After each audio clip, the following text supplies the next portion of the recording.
Majority Report with Sam Seder. The destiny of America is always safer in the hands of the people than in the conference rooms of any elite. Sam Seder. They are unanimous in their hate for me, and I welcome their hatred. We must guard against the acquisition of unwarranted influence, whether sought or unsought, by the military-industrial complex. The Majority Report with Sam Seder.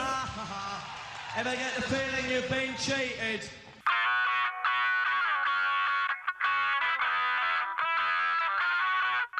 It is Wednesday, July 28th, 2021. My name is Sam Seder. This is the 5-time award-winning Majority Report. We are broadcasting live steps from the industrially ravaged Gowanus Canal in the heartland of America, downtown Brooklyn, USA. On the program today, Matt Stoller on Joe Biden's big antitrust gambit. Meanwhile, the White House to require federal workers be vaccinated or subject to repeated testing as the CDC advises mask wearing in hotspots around the country. Capitol Police testimony at the January 6th hearings yesterday backfoots Republicans. So they quit the Unrelated Economic Disparity and Fairness and Growth Select Committee. Of course. Meanwhile, in a runoff, a Republican runoff, Trumpista loses in this special election congressional race. And Daniel Hale, the whistleblower of drone strike intel, sentenced to a 45-month stint in prison. New report from the Human Rights Watch: Israel committed war crimes in the May conflict with Hamas. And the DOJ announces it will not defend Mo Brooks, the January 6th incitement lawsuit he faces. Schumer and Warren reiterate their call for student loan debt wipeout, I should say, and a pause or I should say an extension on the loan pause. Renewables became the second most prevalent source of energy in 2020. There's some of your good news for the day. And lastly, a new study shows that black patients significantly undertreated for pain versus white patients. All this and more on today's Majority Report. Welcome, ladies and gentlemen. Thanks for joining us. Joining me, as always, Emma Vigeland. Hello, Emma. How are you? Hello, I'm doing well, Sam. How about you? Fine. Meh. All right. Well, I'll just say this. NHL free agency just kicked off. So if I have some sort of visceral reaction, I've instructed Bradley to, be on the lookout. I know these are not his typical duties, but there's something that could happen today, and I won't say what it is. All right. Well, good. I don't know what you're talking about, and so we will just watch with bated breath. At one point, Emma may I guess show signs of tremendous excitement or show signs of just incredible disappointment. Yep, that's pretty much, you've covered the range. It's a whole gambit. All right. There you go. There you go. All said and done, I guess. All right. All right. Folks, let's move forward with this. Oh, wait a second. Where did I do with my sound sheet now? We got a lot to cover today. Looking forward to having... I've lost my sound sheet. Can you imagine that? Looking forward to having Matt Stoller on the program today to talk about antitrust. It's been something that we've been teeing up. This was an executive order that Joe Biden had made some time ago, and we will go through all of those things. Oh, here it is. Yeah. In just a moment. In the meantime, there were hearings yesterday on Capitol Hill, the Select Committee hearing on January 6th. You remember, this is the one that the Republicans tried to put Jim Jordan and Jim Banks on. And of course, like Jim Jordan is somebody that you might want to call as a witness, or in fact, in some respects, could arguably be a subject of the committee's investigation. Well, that's what Liz Cheney was saying yesterday. I think Congressman Jordan may well be a material witness. So, Yeah, I mean, there you like, go. So they love that little feud, by the way. They can do infighting too. indeed. And again, I want to I don't know why I would have to reiterate this if anybody's listened to this program in the past, but Mary Cheney, I am happy to see the Republicans eat each other, frankly, and I want I don't know how, physically it happens that they could literally just eat each other, and all that would be left would be a couple of bones from both sides. Sam, see, there's pro-cannibalism, I guess, on this program today, but that's fine. That's fine. That's fine. I'm okay with that. And but nevertheless, it does help from a narrative standpoint to have someone like Cheney on the panel. I find her politics reprehensible in every other facet. But if it makes it difficult for the Republicans to claim that this is a Democratic witch hunt, then fine. However, this is a fascinating theme. I guess we could play this thing with Elise Stefanak. This is or maybe we should actually play the Harry Dunn. Let's do that first. This is rather disturbing. Capitol Police Officer Harry Dunn describes the way that he was, and remember, you've got Republican lawmakers who said this is basically tourists. Yeah, it's just like basically the equivalent of a Capitol tour that you would go on in, 7th grade, that kind of deal. Exactly. And Harry Dunn describes the vitriol that he heard from January 6th rioters. Here he is addressing the committee. One woman in a pink MAGA shirt yelled, "You hear that, guys? This nigger voted for Joe Biden." Then the crowd, perhaps around 20 people, joined in screaming, "Boo, fucking nigger." No one had ever called me a nigger while wearing the uniform of a Capitol Police officer. In the days following the attempted insurrection, other Black officers shared with me their own stories of racial abuse on January 6th. One officer told me he had never, and in his entire 40 years of life, been called a nigger to his face, and that streak ended on January 6th. Yet another Black officer later told me he had been confronted by insurrectionists in the Capitol who told him, "Put your gun down and we'll show you what kind of nigger you really are." Obviously, I don't know how surprising that is, although I gotta say, I was surprised that was sort of, I don't know. I guess I don't know why I would be surprised, but I still found it incredibly shocking. This is, and this is, this type of racism is not it is not a federal crime to say those things. It is not a crime to say those things to anybody, frankly.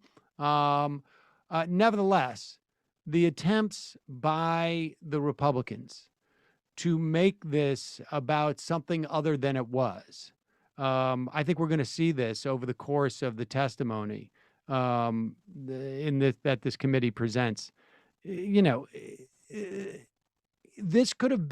This hearings could have actually been, much less controversial and much more straightforward in trying to find out, like, what was involved in this. There was obviously clearly some timing. There was obviously some coordination. Maybe there was FBI involvement beyond, something that is, just monitoring. And that's important to find out too. But instead, the Republicans, and maybe we'll find out reasons why, decided to make this far more partisan than it need be, at least in terms of the investigation. And this is, this is what they're faced with. Well, that's what the benefit of this is. I mean, I at the very least, we talk, at the top of the show about how Liz Cheney is publicly saying that Jim Jordan could be a material witness in this case. He is not equipped to be presiding over the commission. He could actually be complicit in it. And that, as a wedge issue in and of itself, is the most important part of this, in my view, in terms of the Democrat strategy. And it's why I support the commission, and also to hear stories like that, right? Because there is value in laying bare what this really was. And it was an insurrection attempt mounted by primarily white supremacist leaning Americans, and that's what was stoked. And when you hear those words, I mean, I'm not particularly moved by the whole, like, I'm in the Capitol Police uniform aspect of it. It's just okay, they felt compelled. This was such a mob violence mentality that they really said what they always were thinking about Black people, and what was one of the drivers of the violence here. So for that reason alone, and the reason before I said the wedge issue part, and the fact that this shows what this really was, those are two reasons in and of themselves why this is worthwhile. Doesn't quite jibe with the idea of they're just there to protect democracy. Mm-hmm.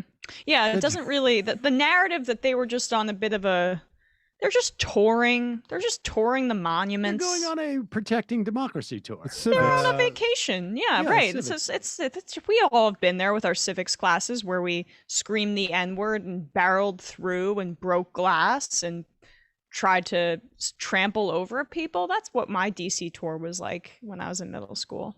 They stayed within the velvet ropes. Yeah, indeed. And, right. we'll play later in the program this comment from Elise Stefanik. She is the congresswoman from upstate New York. It is stunning to me in every issue that we're dealing with across the board. The aggrievement from the right is extraordinary. It really is extraordinary. I mean, the idea of how, we're shaming people into getting vaccinations. It really is. It is fascinating to watch, and it's fascinating to watch like who is carrying that banner as well. But we will get to that later in the program. First, we're going to take a quick break, and when we come back, Matt Stoller will be here to talk about antitrust. Folks, new sponsor on today's show. And, I've been talking to Kyle about how we could integrate this. I'm not quite sure, but this product, I think if you have a small business, would be awesome. Frankly, I know I have very, very little patience with getting responses, regardless of what it is, when I'm dealing with anything that I'm ordering. And Podium basically provides folks like you who may own a small business, it may work for like a big business too, but a small local business, basically how to respond to people like me who don't want sending an email into the ether or leaving a voicemail. Customers have grown to expect a simpler way of doing business, no matter what your product is. And that's why 90,000 local businesses of all sizes have turned to Podium. Doesn't matter whether you have one location or 1,000, Podium can help you stay ahead. It makes business doing as easy as sending a text. It's basically a text-based platform that allows all your employees to text from a single inbox, which offers a smoother experience for all your customers. It can be for instance, I don't want to name any names. We've had a router issue in the office.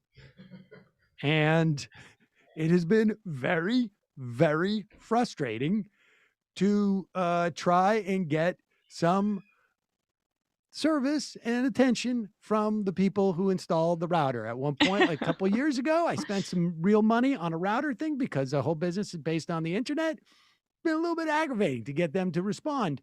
And frankly, it doesn't really do it to me to be on the end and, the reply end of their like internal, I don't know, fix-it ticket thing.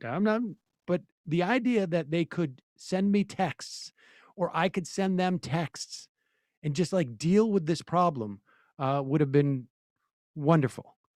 It doesn't matter whether you're answering questions or collecting reviews or scheduling appointments and deliveries or dealing with payment collection. All you have to do is just send a text. Apparently, car dealerships are selling more cars by offering text messaging. One dealer just sold a $50,000 truck in 4 text messages. Home service providers are responding faster and winning more jobs than their competition. I can tell you right now, if my IT situation was based on text, I would be a lot happier. When a homeowner wants to get in touch, they don't have to leave a voicemail. Texting lets you get back in touch faster. Today's customers expect on-demand everything, even from local businesses. You can stay ahead of the competition with Podium. They have free plans for growing businesses, plus all the power growing businesses need to scale. Get started free today at podium.com/majority. That's podium.com/majority. I'm going to send that to the IT guy. That link will be in the podcast and the YouTube description. All right. I want to welcome back to the program Matt Stoller. He is the proprietor of the Substack Big and has had a multitude of jobs over the year. Matt, welcome back to the program. I'm here with Emma Vigeland. Hey, thanks for having me. Joe Biden issues an executive order about 3 weeks ago now, and it is ostensibly basically rolling out, I don't know what you would call it, an antitrust agenda, I guess. And I wanted to get your take on it because, well, let me just broadly ask you this question. You've started to see the personnel, right? That he has put in, and you started to see these executive orders, or at least, these. Where do you think we are relative to what you would have anticipated or hoped under a Biden administration on, on the question of antitrust? Yeah, so this executive order is about dealing with corporate power, generally speaking, and corporate power which usually manifests itself when corporations get too big and control markets. Corporate power increases prices that people pay for things like medicine or various other cable, whatever. They lower wages, because if you have fewer employers, they don't have to bid for your services. They reduce the quality of products and goods. They increase regional inequality. It's a really big problem. Make our food less safe and so on and so forth. So it's this really big problem. And what Biden did is he said, I'm going to have not just the antitrust agencies, which are the agencies that are specifically tasked with the laws that deal with monopolies, the Sherman Act and the Clayton Act, but he said he's going to have the whole government, right? The Food and Drug Administration, the Health and Human Services, Department of Defense, all of them use whatever legal authority they can to address the problem of corporate power. So where is Biden on this agenda, broadly speaking? I'm surprised he's done, I think, a lot. He's put people that are a lot better than I assumed when he was elected. He was elected, and we had I did a bunch of interviews to find out how he would govern. And basically what people said is he's more populist than you think. He's not FDR, but he doesn't trust elites and he doesn't trust big corporations. He just kind of used them to fundraise from Delaware and then do what he really was interested in, which was foreign policy. So that was a little bit surprising to hear because his voting record is not great. But I did see him when he was questioning Stephen Breyer in the 90s, just be kind of like, you're too enthralled to economics, which was surprising to see Biden saying that. Biden's picked a bunch of people for the antitrust world, Lina to be the head of the Federal Trade Commission, which is an antitrust enforcer, and now Jonathan Kanter, who's an antitrust lawyer, to run the Department of Justice antitrust division. These are well-known foes of concentrated corporate power, particularly big tech, but not limited to big tech. They also have, Lina has done a lot of work on everything from candy consolidation to airlines to pharmaceuticals to seasoned chemicals, firms like Monsanto. So it's really surprising that he picked them. And then this executive order, which was authored in many ways by Tim Wu, who's another antitrust scholar who works at the White House, kind of amplifies what he's trying to do. So it's surprising to me, and I think a good sign. And for a long. Sorry. Go ahead. Yeah, go ahead, Sam. Do you want me to interrupt as well? Yeah, that'd be helpful. Jump in. Yeah, I was just going to say, not only did Lina get appointed to the FTC, but then she was made chairwoman, which I thought was really, I thought that was a really strong signal. Yeah, I mean, Lina's 32. She is well known as a progressive, very strong credentials, sort of probably the world's expert on antitrust law as it relates to Amazon. And has this incredible track record. Was an investigator for the House Antitrust Subcommittee when they did a big research project into Google, Facebook, Amazon, and Apple. And her work has reverberated all over the world. So then Biden picks her to be on the FTC, and she gets, she's a progressive, but she gets 21 Republican votes in the Senate for her confirmation because Republicans are fed up with big tech as well. And then Biden moves to make her chair, which is kind of a little, surprising and actually, suggests that Biden, and I think some of the key people around him, like Brian Deese and Ron Klain, Jake Sullivan, and Bruce Reed, these are sort of inner circle types. They do think that competition policy is actually foundational and important to what Biden wants to do. I wanted to ask you about this Jonathan Kanter appointment, because I think for a while, a lot of people who were encouraged by, say, the Lina pick, right, and the fact that she's completely triggered the Wall Street Journal editorial board, they're writing about her on a daily basis, it seems like, they were worried that enforcement wasn't going to be made a priority because that post had been left vacant for quite a while. But there's encouragement given the response, I guess, and what progressives say about Kanter. So what's your take on that? Right. So Kanter, antitrust is weird because it's not, I'm come from the left, as you guys well know, but it isn't really a left issue. Progressives generally ignore it. They don't really care about corporations. It's not that they're for them or anything. It's not really part of their worldview that corporations matter. And on the right, you have a similar dynamic, and now there are debates on both sides about to what extent these are meaningful questions. But Kanter is, some progressives liked him a lot and wanted him to be in this position. But Kanter, unlike Lina, is a well-respected antitrust lawyer who's been doing it for decades, and he's defended big corporations. He's gone after them both at the FTC and then as a private attorney, and he's on all the committees with the fancy lawyers. He knows them, so he's got a lot of fans kind of across the spectrum. This is not a sort of going to offend the antitrust establishment the way that that Lina offends the antitrust establishment. But what is, I think, exciting about Jonathan Kanter is that he does have a track record of taking on big tech, and he does see concentration as a foundational political and economic problem. So we're excited about him, and I think that's kind of why you see the progressives who pay attention to the problem of monopoly are excited about him. And conservatives like him too, and there's a bunch of people across the commercial society who think think highly of him. So, yeah. One house cleaning note, just watch your microphone. I think it's brushing up against your shirt there. And, Sorry about that. No worries. And we should say, and I want to just touch on one more sort of like personnel issue as well. But we should say that the part of the reason why we're talking about personnel so much is that, to a large extent, and we've had you on, we've discussed this with you, and we've had Lina on a couple of times, I think back in 2012 and 2014, and name drop. Yeah, there we go. That's and many others talking about.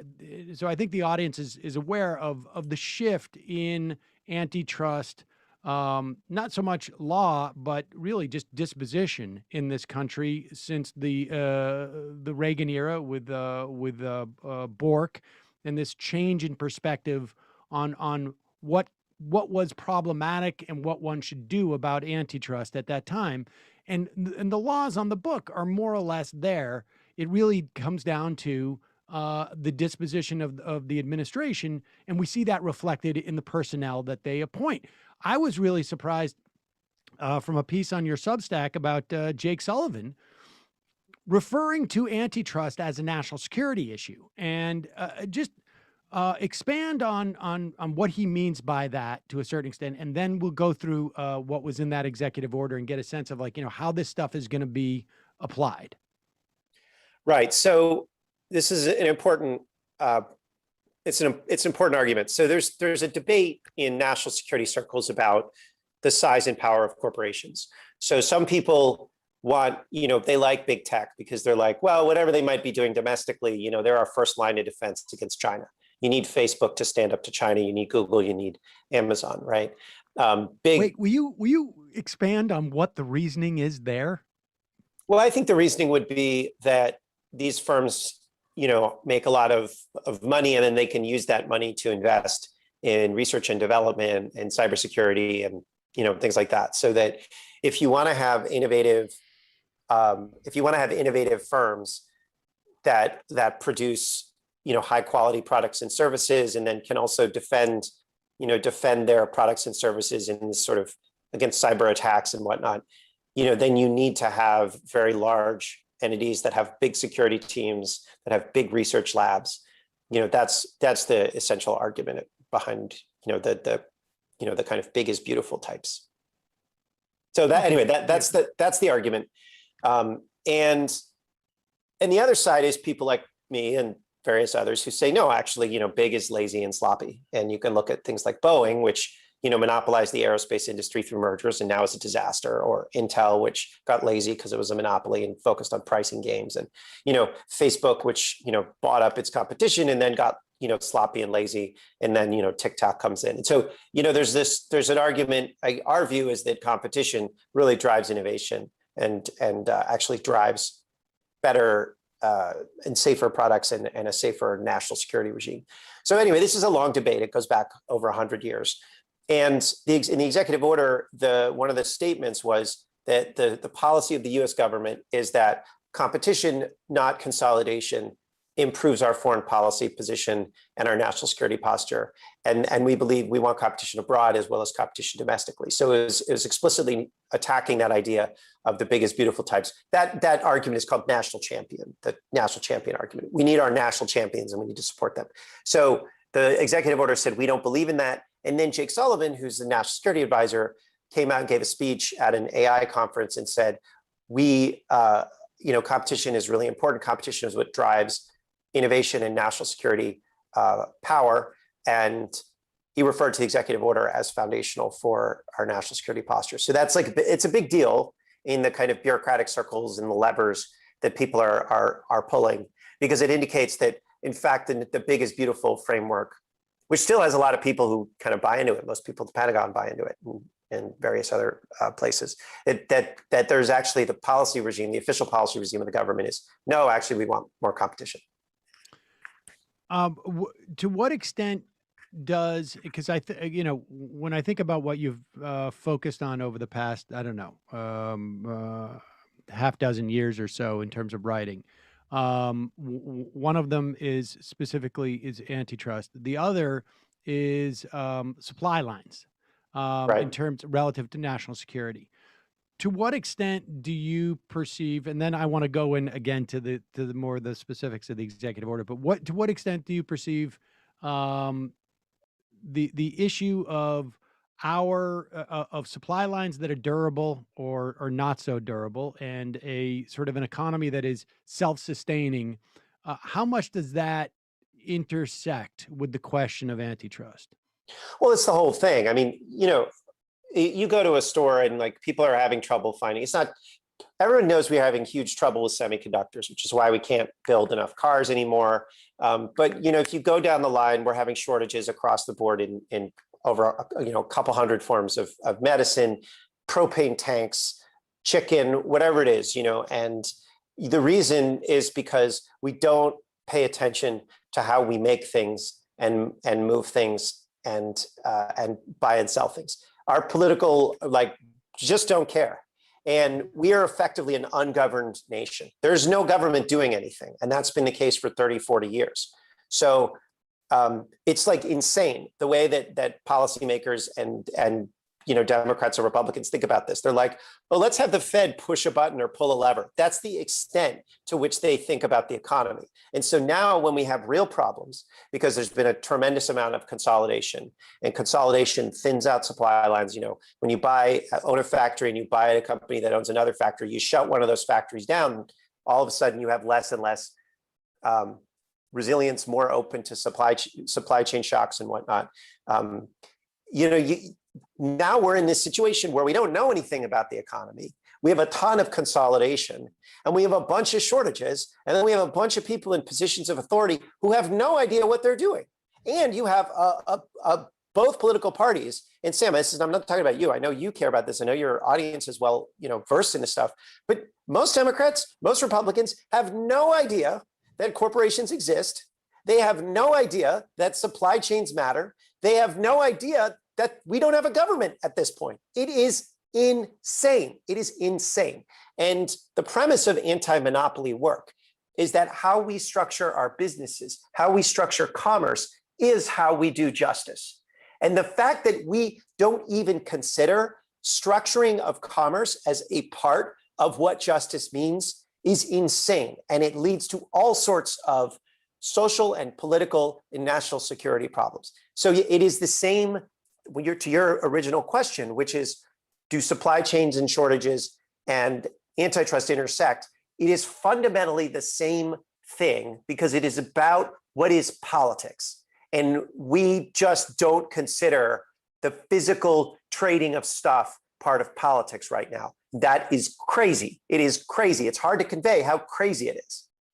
Was that a function of essentially just sort of like the rise of sort of the Chicago School of Economics, this notion of laissez-faire, that you don't want the government involved in any type of perceived central planning, and so therefore we just we give corporations free rein and they'll take care of it, and as they pursue their best interest, it'll be the best thing for society. I mean, is that essentially an extension of that ideology?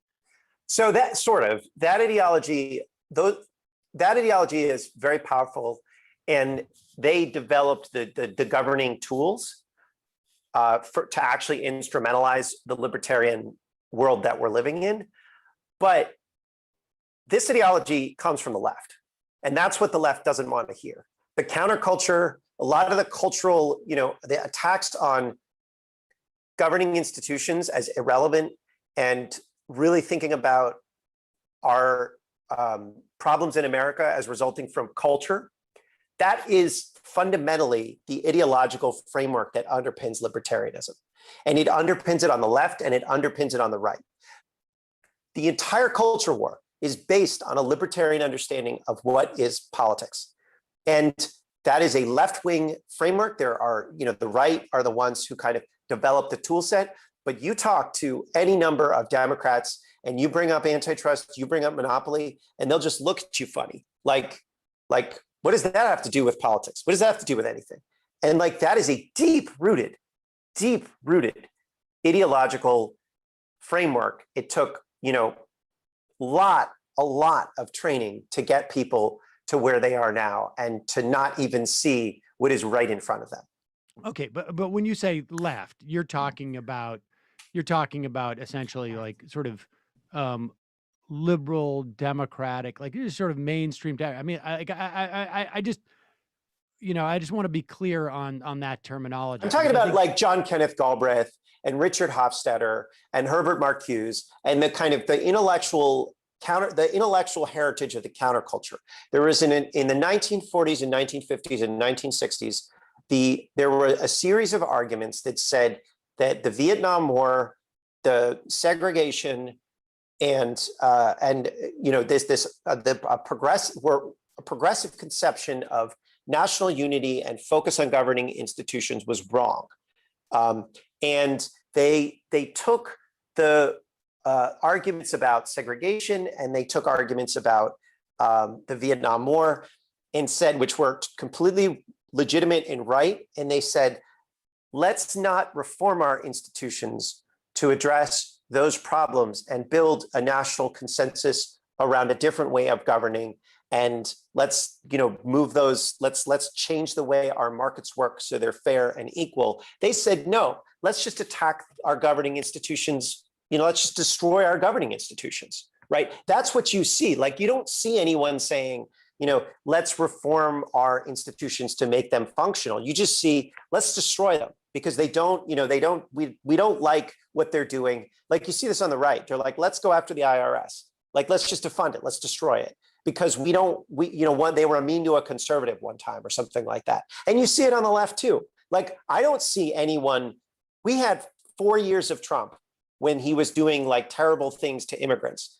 I didn't see anyone put together a coherent plan to reform or restructure ICE because they didn't think about institutional reform. They didn't think about government. They don't care about the actual details of how we run our society. I'm very angry about this, by the way, because in case it's not obvious. It comes. Like, but it's outrageous. Right, but ICE was a institution that was formed in the wake of 9/11. It's hardly, I think, an instrumental governing body that can be equated to, say, the IRS. That's not true. ICE was a combobulation of a whole series of other, agencies that got stuffed into a new agency. It was sort of a renaming of, INS, and then they threw in some custom stuff in there too. And, I'll take your question on and just assume you're right. The premise of the question, I can accept the premise of the question, which is that, it's a new thing. I think one of the things that disturbed me about about ICE, the debate over ICE, is that there wasn't an attempt to say, okay, we have borders. How are we going to manage these borders? And what are the institutions going to look like to manage those borders? It's just was this, we don't want to deal with the problem, right? And that's why you didn't see any, they don't have any coherent approach to actually restructuring, ICE, which is like clearly a very scary agency and desperately needs reform, right? I agree with like the dreamers, and I think we should have a lot more immigration. But fundamentally, we actually need to think about the institutional details, and like the failure to think about institutional details. And this is true in markets. I don't deal with immigration. I don't, but across the board, what I'm just saying is like shipping. We have a huge problem with shipping containers. We have a huge problem with railroads right now. We have a huge problem with oil pipelines, with cybersecurity, with all these parts of our society and our politics, like left-wing politics in particular, that just doesn't register. It's just not part of politics. None of that stuff is part of politics. You brought up the IRS. Isn't part of, in fact, the infrastructure deal was essentially a way to get more assets to the IRS and have them just function better? We have gone through a 4-year period where there was an explicit agenda of attacking the administrative state. And if I understand you correctly, what you're largely saying is that the right has an agenda relative to the administrative state, which is tear it down, And the left, broadly speaking, doesn't have an agenda relative to the administrative state. I mean, you want to talk about who wrecked the administrative state? It was Bill Clinton. Right. Like, he's the guy that destroyed it, and then Obama destroyed it too. And so did Bush, and so did Trump. But this idea that Trump was attacking the administrative state, you're right about that. And I know that that's something that you think about. But when people were told in 2017, 2018, 2018, oh, Trump is attacking the administrative state, they got very upset about it. They weren't upset that he was doing what, you know, had been happening for decades. They were just upset because somebody told them, here's a new thing that you can be upset about, you know, about Trump doing. And it's like, it's not like they care now whether, you know, Biden is actually changing contracting rules to undo what some of the things that Trump, you know, that Trump did. They don't care. They don't notice. They don't even know what the administrative state is. And so it's like that this is like, you know, I'm saying this, I feel like I'm in a crazy world, right? Where you have really serious problems like, you know, like, okay, here's another one, the Green New Deal. The Green New Deal isn't a thing.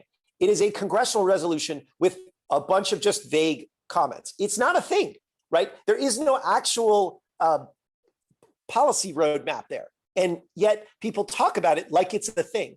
That's crazy. That's like crazy talk. Like, I'm not saying we absolutely need a huge project to decarbonize our economy. We need to go through and address problems like how we make steel and how we make cement and electric utilities and all of the rest of it. That's like absolutely essential. And it's very clear that our weather is changing in really, really bad ways.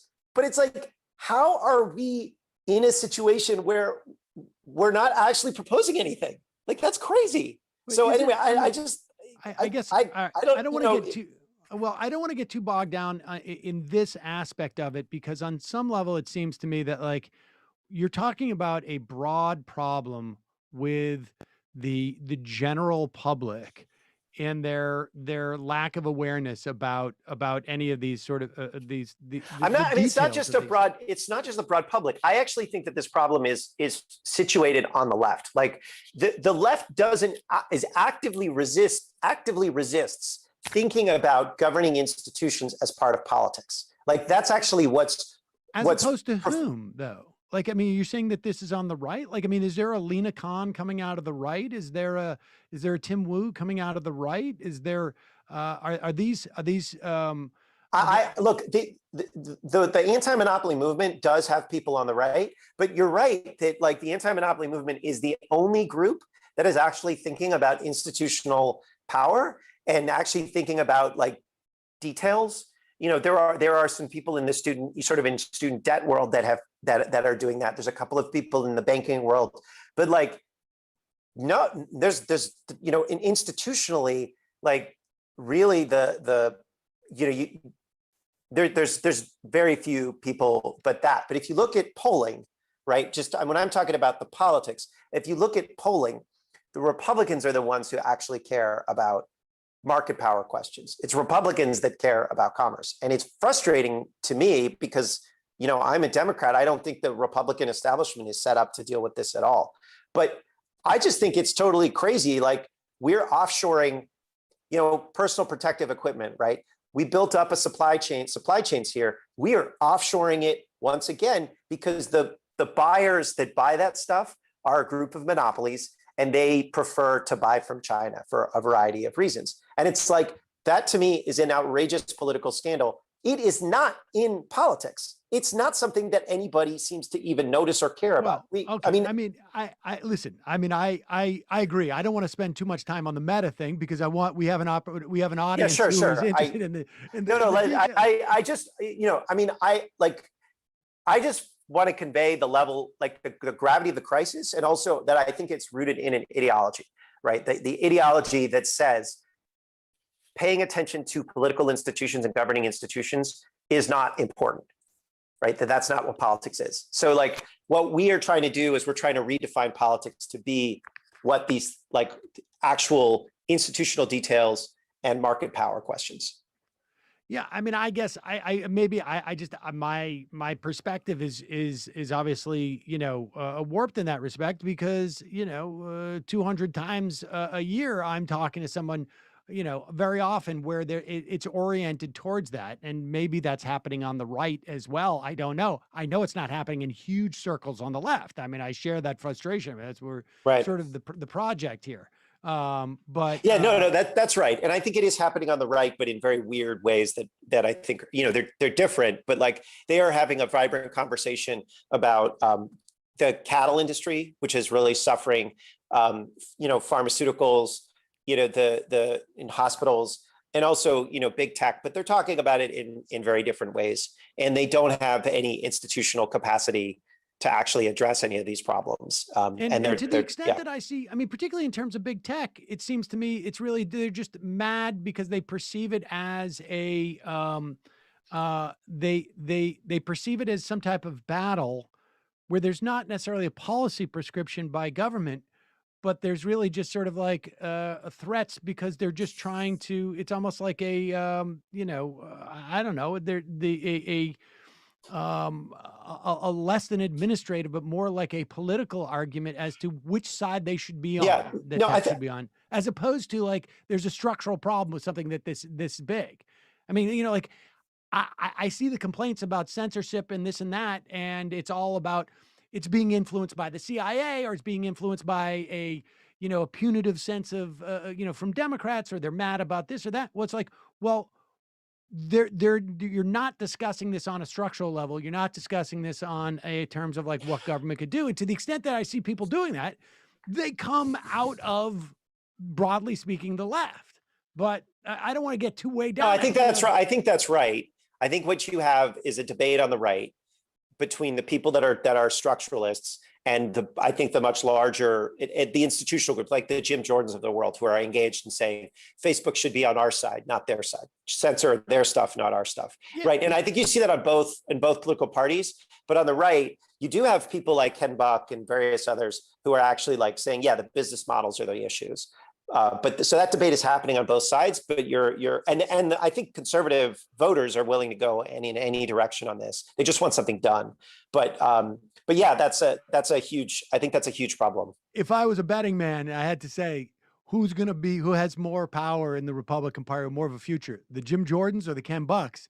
I think I would say Jim Jordan.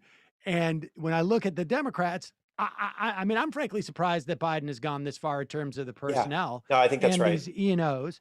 And so let's talk, we have a little bit of time left to actually talk about the substance of this stuff, which I want people to understand and why it's, it is crucially important. You mentioned like airlines, shipping, and rail. Briefly, like what are the implications of what we're going to get, that we could get from from the Biden administration? Yeah. So there are certain, I'm not an expert in railroads or shipping, but I do know that they're very consolidated. The top three ocean alliances, is basically companies, control 80-90% of the shipping market, and they're all foreign. And so what the Federal Maritime Commission regulates that. They have some authority to address the problem, and what they're going to do is stop certain unfair charges that shippers are charging basically American exporters. Railroads, something similar. They're charging farmers or shippers extra money based on when there's a lot of consolidation, which there is. And so the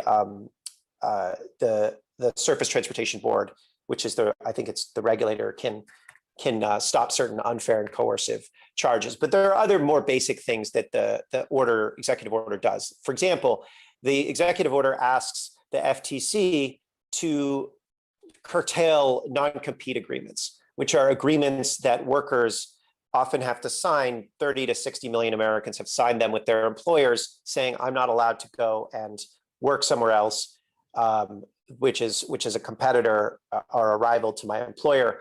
This pushes down wages. It has all sorts of bad impacts on employment. And so they're saying, we'd like the Federal Trade Commission to actually do a rulemaking to stop that. The executive order also says, we're going to use our authority to start importing certain expensive pharmaceuticals from Canada, or we're asking HHS to take action to reduce the price of pharmaceuticals. It also has a bunch of stuff on meat packing and the meat market in general. Right now, you can import cattle from abroad, process it here, and call it made in USA or product of USA.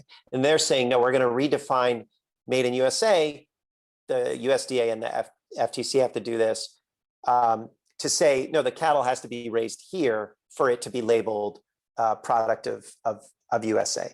And that will restructure our cattle markets and take on and really curtail some of the power of the big meat packers. And there's about 72 different items, everything from beer consolidation in beer and liquor industry to data rules to transportation and labor and various other things that the order goes into. And so it's a pretty broad order, and I think it'll do a lot, hopefully. I was stunned to find out how many people are forced to sign a non-compete clause. I mean, like in businesses, I mean, I just, always assumed it was like, oh, it's just the top executives type of situation. And stunned by it, frankly.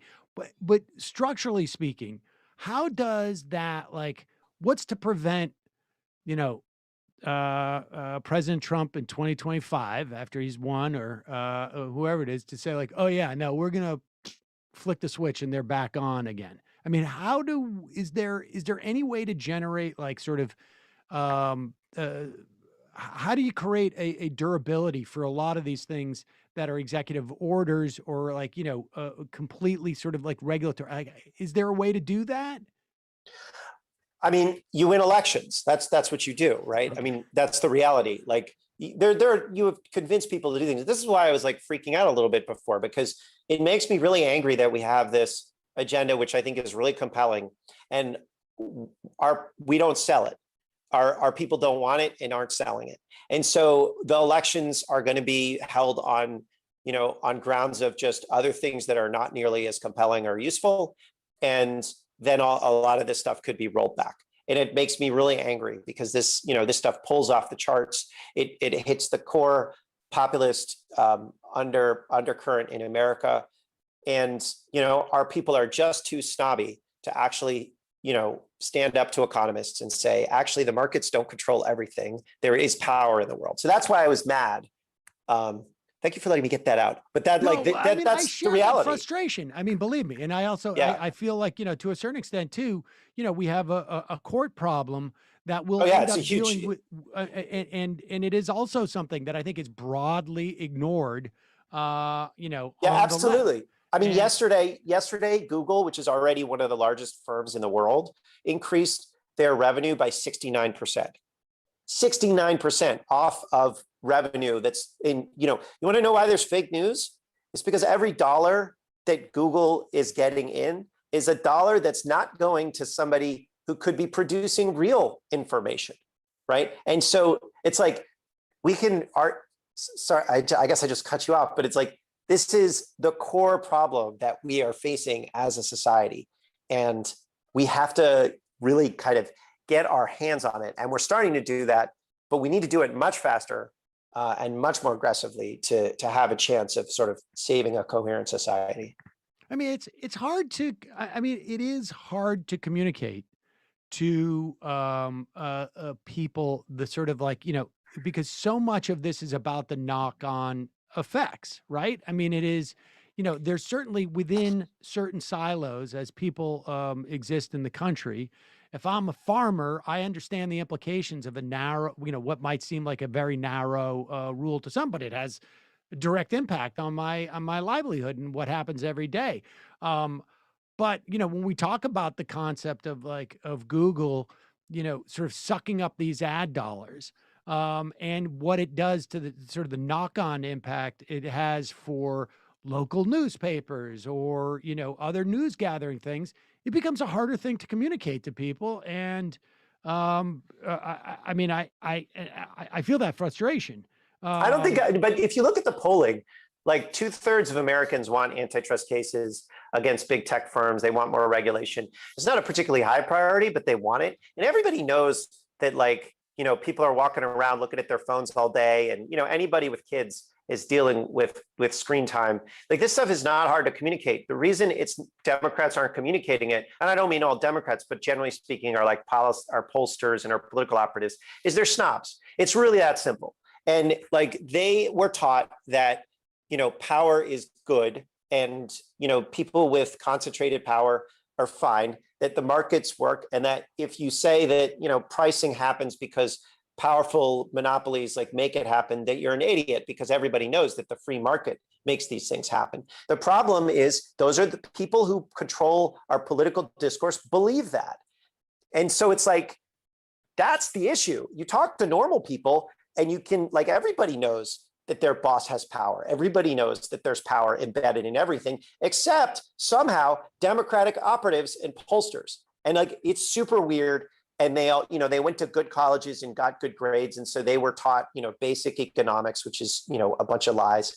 And that's the problem that we have. This stuff is not hard to sell. It's just that the people that are our salespeople don't want to sell it. We now actually have the product, right? Like Tim Wu and Lina and Jonathan Kanter are delivering the product. It's just that Jennifer Psaki and the political operatives in the Democratic Party don't want to sell it because they don't believe in it.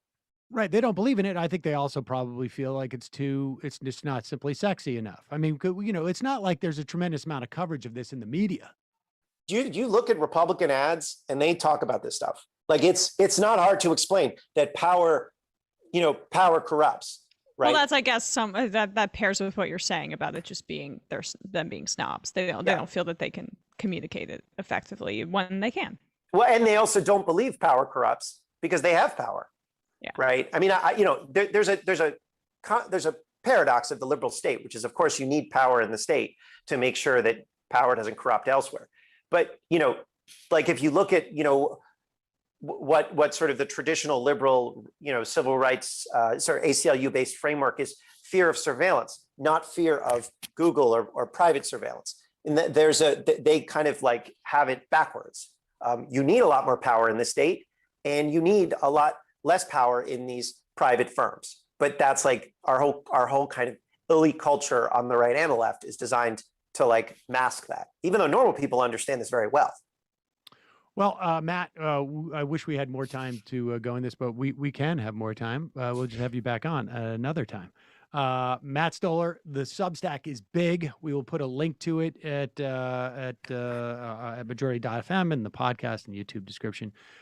Thanks so much for your time today. I really appreciate it. Hey, thanks a lot. Thanks for having me. And I appreciate you guys letting me rant a little bit. Yeah, thanks, always Matt. a pleasure. Love to see it. Bye. All right. We're going to take a quick break. We'll be right back. Wrap things up.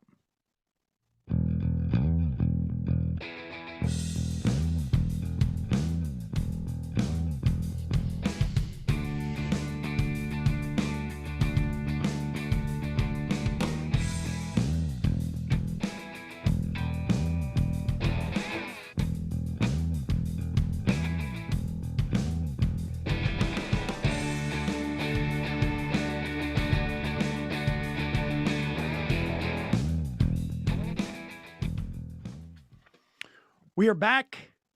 We are back. Is that right? Good. All right. So Matt is a great thinker, and I wanted to get in a little bit more into the details of these things, but hopefully maybe what we'll do is, we'll have him back and we'll get an update on these things. But there is no doubt that broadly speaking, I mean, I think he's a little bit loose with how he uses the terms left and right and that some folks would take issue with. But broadly speaking, from the center leftwards, I'm not as convinced that it's as taken so seriously on the right. But broadly speaking, there is a complete absence of really digging in and understanding the importance of these things to people's everyday lives, or just lack of caring on some level, because there may be some bigger issues at 30,000 feet that are easier to market on some level. Right, like the moon might fall into Lake Michigan, for instance. Exactly. I mean, you can get it on both ends of the spectrum, right? I mean, it can range two from, sides of the same coin. Exactly. I don't know what you would call that alliance, but we will talk more about that going forward, as we have in the past. You can always check our archives for more on questions of monopoly and antitrust. If you're watching us on Peacock, we will say goodbye and see you tomorrow. And if you are not watching us on Peacock, we will say hello and we will see you now. That was really was I found fascinating. I wish we had more time. He also had a heart out, or I would have held him over. And we should have him on maybe like on the fun half and just No, sort of I always freewheeling. like chatting with him about this or talking to him about this stuff because he is, as you say, a great thinker, even if I don't agree with some of his I characterizations. mean, I think when it's difficult because there is I find anyways, and again, it's maybe not fair to have this conversation, but like there is, and I think you would maybe agree with some of what I'm about to say, is that the center of power within the Democratic Party and within the left, broadly speaking, is uninterested in these questions. And I think also, to some extent for the, sort of like the legit left, right? Like when we talk about actual socialists, let's say, there is not as much interest in this because it is perceived as being a reformation of capitalism. On some level, and there's an analogy to reformation as opposed to full on, I don't know, revolution necessarily, but abolition. A wholesale change in our government. So I think there's an analogy in that respect. And then there are others who are just, the Moon in Lake Michigan types, who are just idiots and don't have an ideological issue with this stuff. It's just like that's all pointy head stuff. Boring. It's boring. Like those good liars. And there's also like there's this sense of it like being, well, that's technocratic, but what Stoller's talking about is not really technocratic. In that sense, it is really more about sort of like making a structural change in how it's not a wholesale change like some would want if they're looking for socialism, but it is a structural change in the relationship between government and society, which includes the economy and includes corporations. And I think to a certain extent, there has been an abandonment on the broad left of a real I guess skepticism towards corporate power. I mean, the last time we saw it was manifested in the context of like Sanders in 2016 talking about corporations impacting elections. But and we're going to take a break right here in a second. But I will say this, that we saw it in the context of corporations impacting elections, but it was not like we need to inhibit corporations, period. Right? It wasn't. It was just how they can interact with our politics in terms of the expression of them, via money, as opposed to, no, government's job is also to structure the way that corporations behave in the context of our economy. And you don't hear that conversation very much. And I think if you are somebody who spends time thinking about those things, I can understand a tremendous amount of frustration about it. I mean, it's like it's like me with judges. Like it's such a crucial part of our society and has such massive implications for our everyday lives and any visions of what the future can look like And it's largely, whatever. We'll deal with it. On both sides, it's like, we'll deal with it, Moon in like Michigan, and also like Merrick Garland's fine, like that sort of thing, right? Just not right, yeah. right. And then on the right, I would agree that there's, let's say, just use the judges as an example. There's far more intensity about the judges, right? But it's not based upon what they're doing in terms of the administrative state or what they're doing in terms of it is the power of the of the right is all cultural, it seems to me. And maybe it's more obscured on the left, and I have a feeling, again, broadly speaking, left, right. I have a feeling that Stoller is painting with a broad brush and also more invested in the left doing this than the right. And it is certainly more of a disappointment to see Democratic leadership not do this than Republican leadership. But if you're counting on the Jim Jordans not to be in power in a Republican administration, I think, it's going to be a little bit depressing. But I don't know. I also think this is generational on some level. It's not, I think, a coincidence that the people he's talking about that have been put into the Biden administration are all younger than both Stoller and I. All right, we're going to take a break and head into the fun half. We will probably continue this conversation, at least to some extent. But before we do, for our free members, today is both a sad day and a happy day. When one door shuts, or at the very least is, partially closed, another door opens.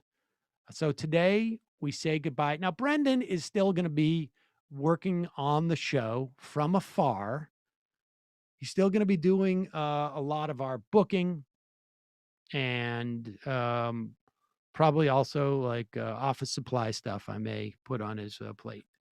But this is the last time that Brendan, who rarely speaks on the show, is going to be speaking on the show for now. Who knows? I mean, like you go to school, maybe you drop out, and then you're like, what am I going to do now? I'll go back to the majority report. Or who knows? But want to say officially goodbye to Brendan on the free half of the show. Brendan, don't be shy. Unmute yourself. I'm sorry, what's Sam?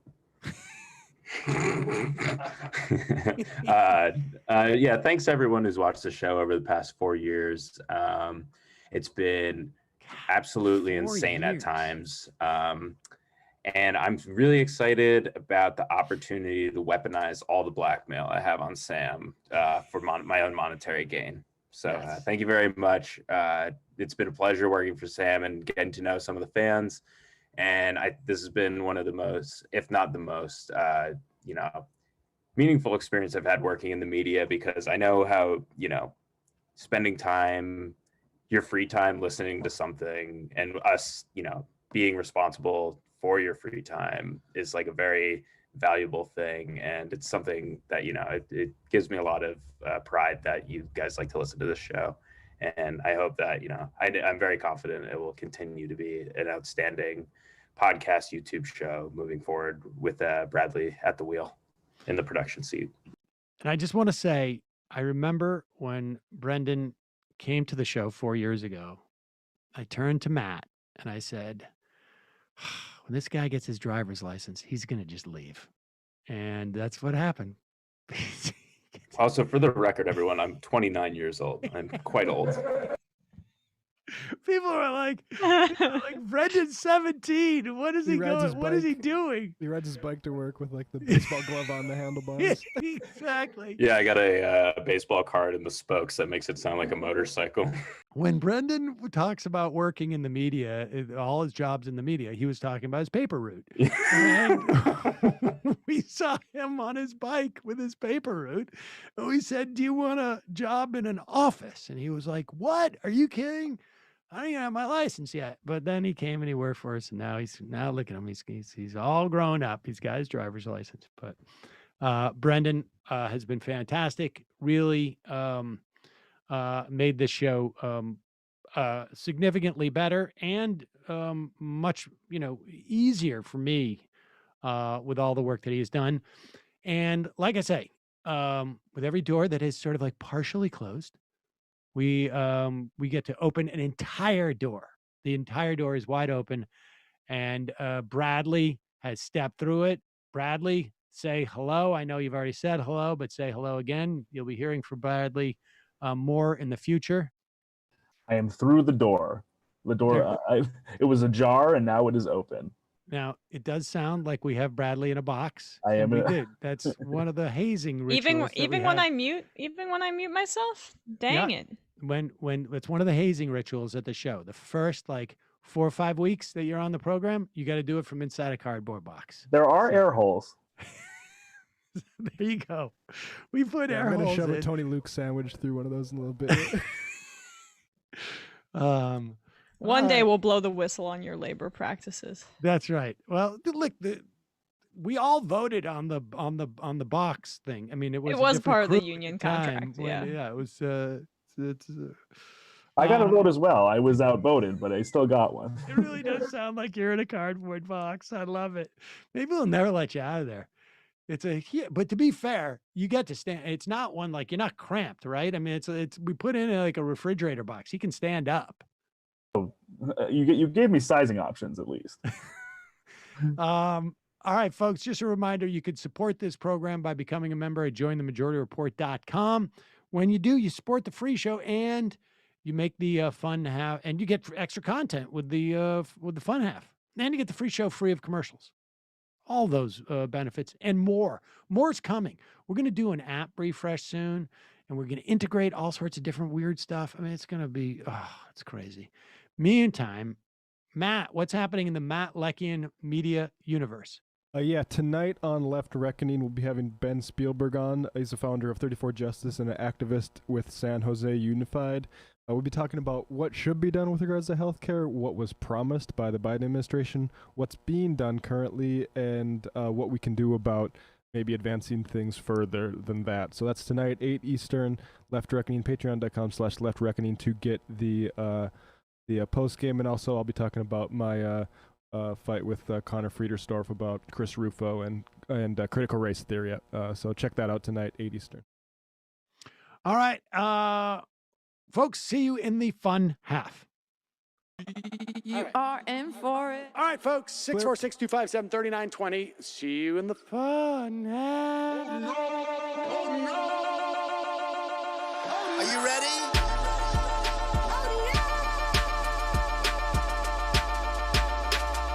Who sent us this? Anarchy. Alpha males are back. Boy is back. And the alpha males are back.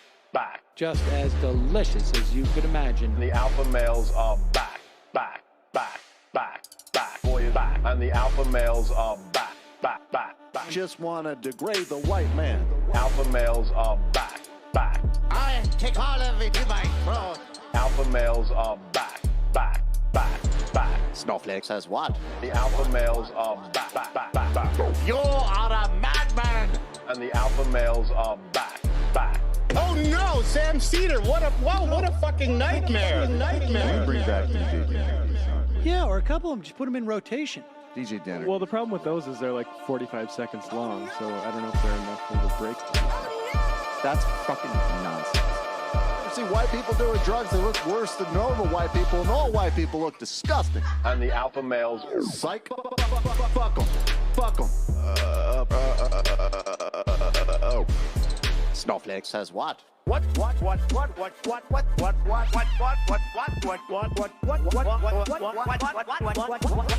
Snowflake says what? A hell of a lot of bank. A hell of a lot of bank. A hell of a lot of bank. Okay, I'm making stupid money. Hell of a lot of bank. A hell of a lot of bank. All lives matter. Have you tried doing an impression on a college campus? I think that there's no reason why reasonable people across the divide can't all agree with this. Psych. And the alpha males are back. And the Africans are black, black, black, black, black African. And the alpha males are black, black, black, black, black, black. And the Africans are back, back, back, back. When you see Donald Trump out there, doesn't a little part of you think that America deserves to be taken over by jihadists? Keeping it 100. Can't knock the hustle.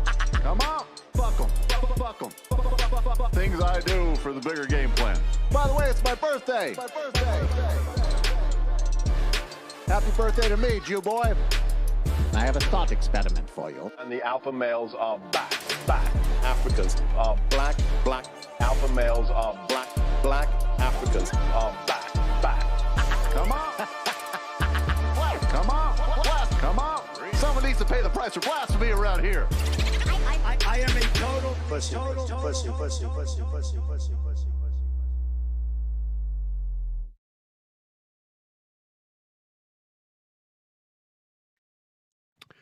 We are back. The number 646-257-3920 is the phone number, but over 20 people already know that on the phone system, as it were. Let's go to one quick phone call. Let's start it off that way today. Calling from a 205 area code. Who's this?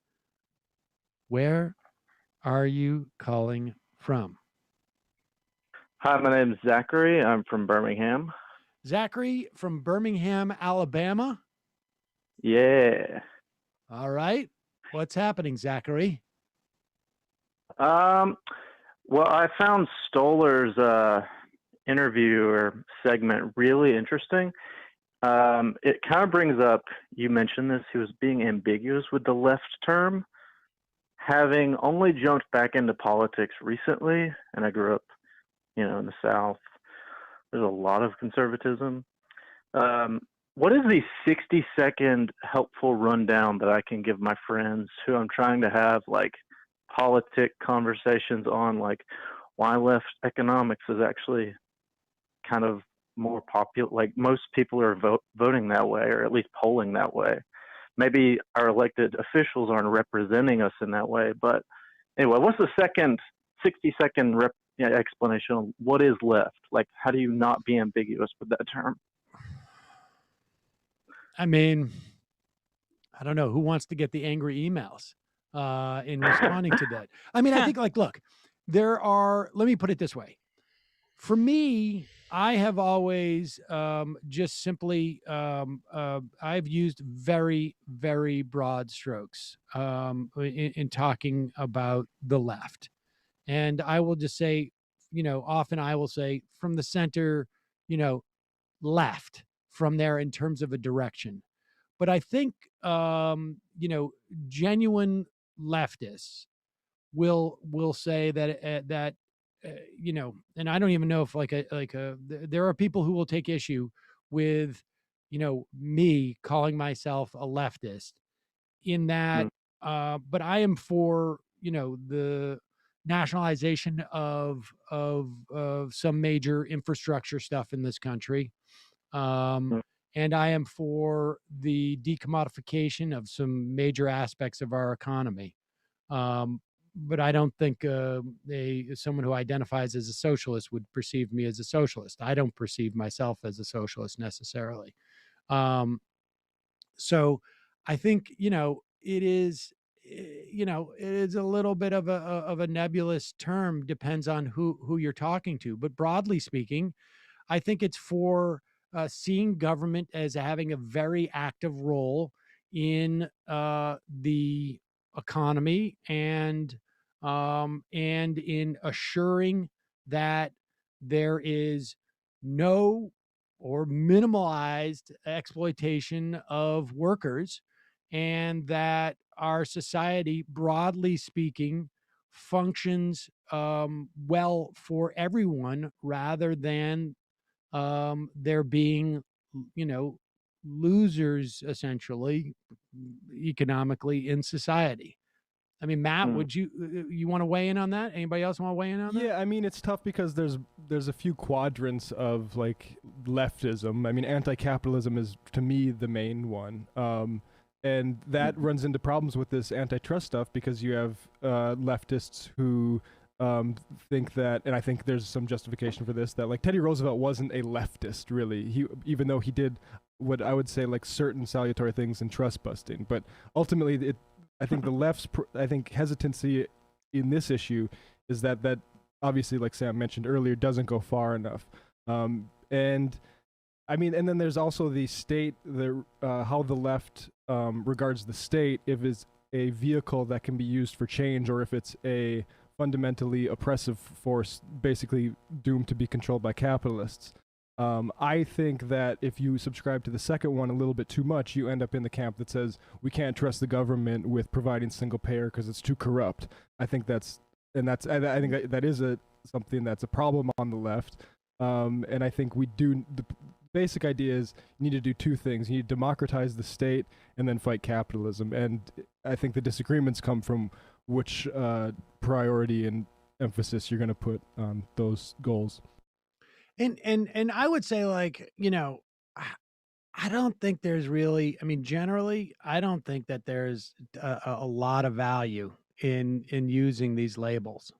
I personally, particularly if you're trying to sort of like, I agree. You know, having conversations like this, for me, I find, you know, focus on the specific issues that you're talking about. Specific policies you mean. Yeah, exactly. Like, wouldn't it be nice to not have to pay for health care, right? Like, like that, like that's what I mean. I think these are mainly for the, like, when you get too deep into splitting these hairs, it becomes, you know, about splitting people who are already converted into just finer sections. I don't think that's really where we need to be at as a left right now. Appreciate the phone call. I agree. I see value in that. Appreciate the phone call. No problem. Right. No problem. All right. I appreciate that. Well, I mean, it's he's confident in what he provided to the show. Let me just good call. Yeah, exactly. There was a clip. I was reading this Politico piece today. You know, I go through stuff, and sometimes I just get hung up, and I start reading something that, you know, I'm not gonna. But oh boy, there was a Politico story. No, this is about like the Ozarks, like the partying that's going down in the Ozarks. Oh yeah, and the anti-vaccination and anti-COVID and anti-mask stuff. Like, there's just all these pieces out there right now bemoaning how, like, people are being too condescending to people who haven't gotten vaccinated yet.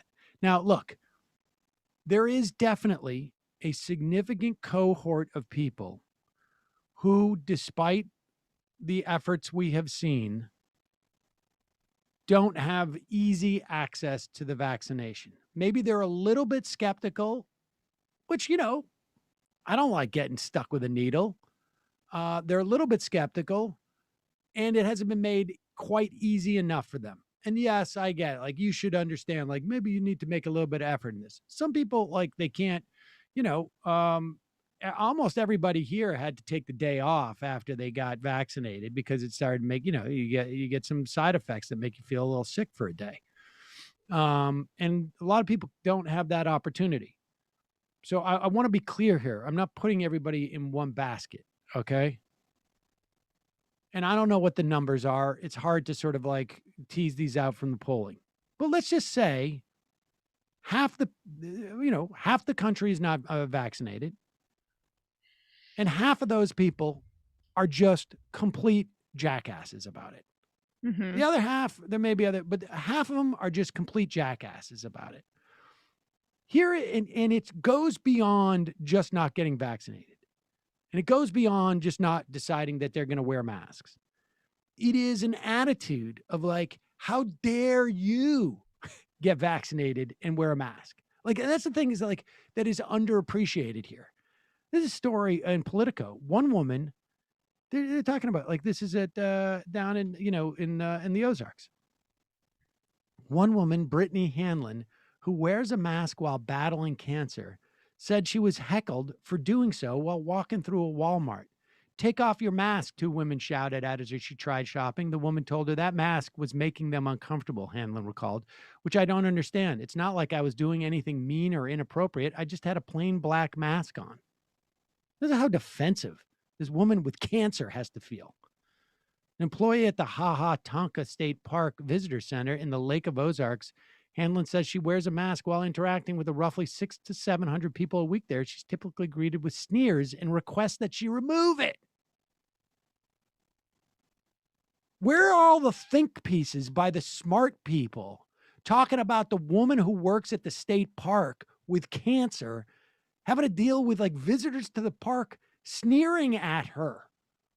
Right. Well, I mean, I agree. I agree with you. I think some of the think pieces are directed at like articles in the Daily Beast about how this person was an anti-vaxxer and died, and like, look at what they said on their deathbed. I should have been vaccinated.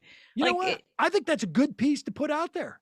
I mean, I think that like communicates to people who think that this is not a big deal, that you should think it's a big deal. Frankly, I don't think the people who don't have access to the vaccine are reading the Daily Beast. I know. That's the whole point. It's for people to feel superior. Yeah, I mean, I think those Daily Beast stuff and the anti liberals are so smug people are entirely symbiotic in all this stuff, in my opinion. Yeah, I think like, look, it is fine for people to feel superior. Who cares? Like who cares? The bottom line is like, what has the opportunity? Frankly, because I saw that same story. I saw that same story by the doctor who posted on Facebook in the Alabaman, not in the Daily Beast, in the Alabama, online version of the thing. And people should read that this person before they died, the last thing they said was like, I wish I could get the vaccine.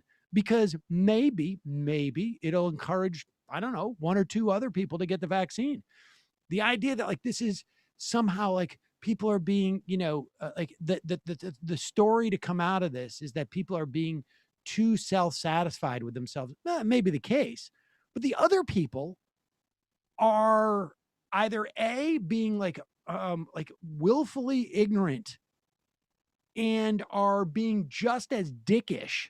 It's just that they don't write in the Daily Beast about it. If that's the story, right, but if that's the story to come out of this, you're absolutely right. I just think it's fine as an ancillary point to say that a lot of this is self-serving. And it's also, what I don't like about it is it makes it part of a partisan infighting or false binary when there are significant issues with other cohorts who aren't MAGA diehards, like Black Americans who are unvaccinated at a high rate as well, where there's an entirely different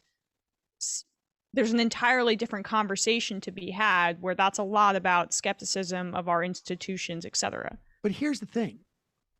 What we should be doing as a government is probably mandating it, but everybody's terrified of doing that because of the cohort that you're saying is being addressed too much.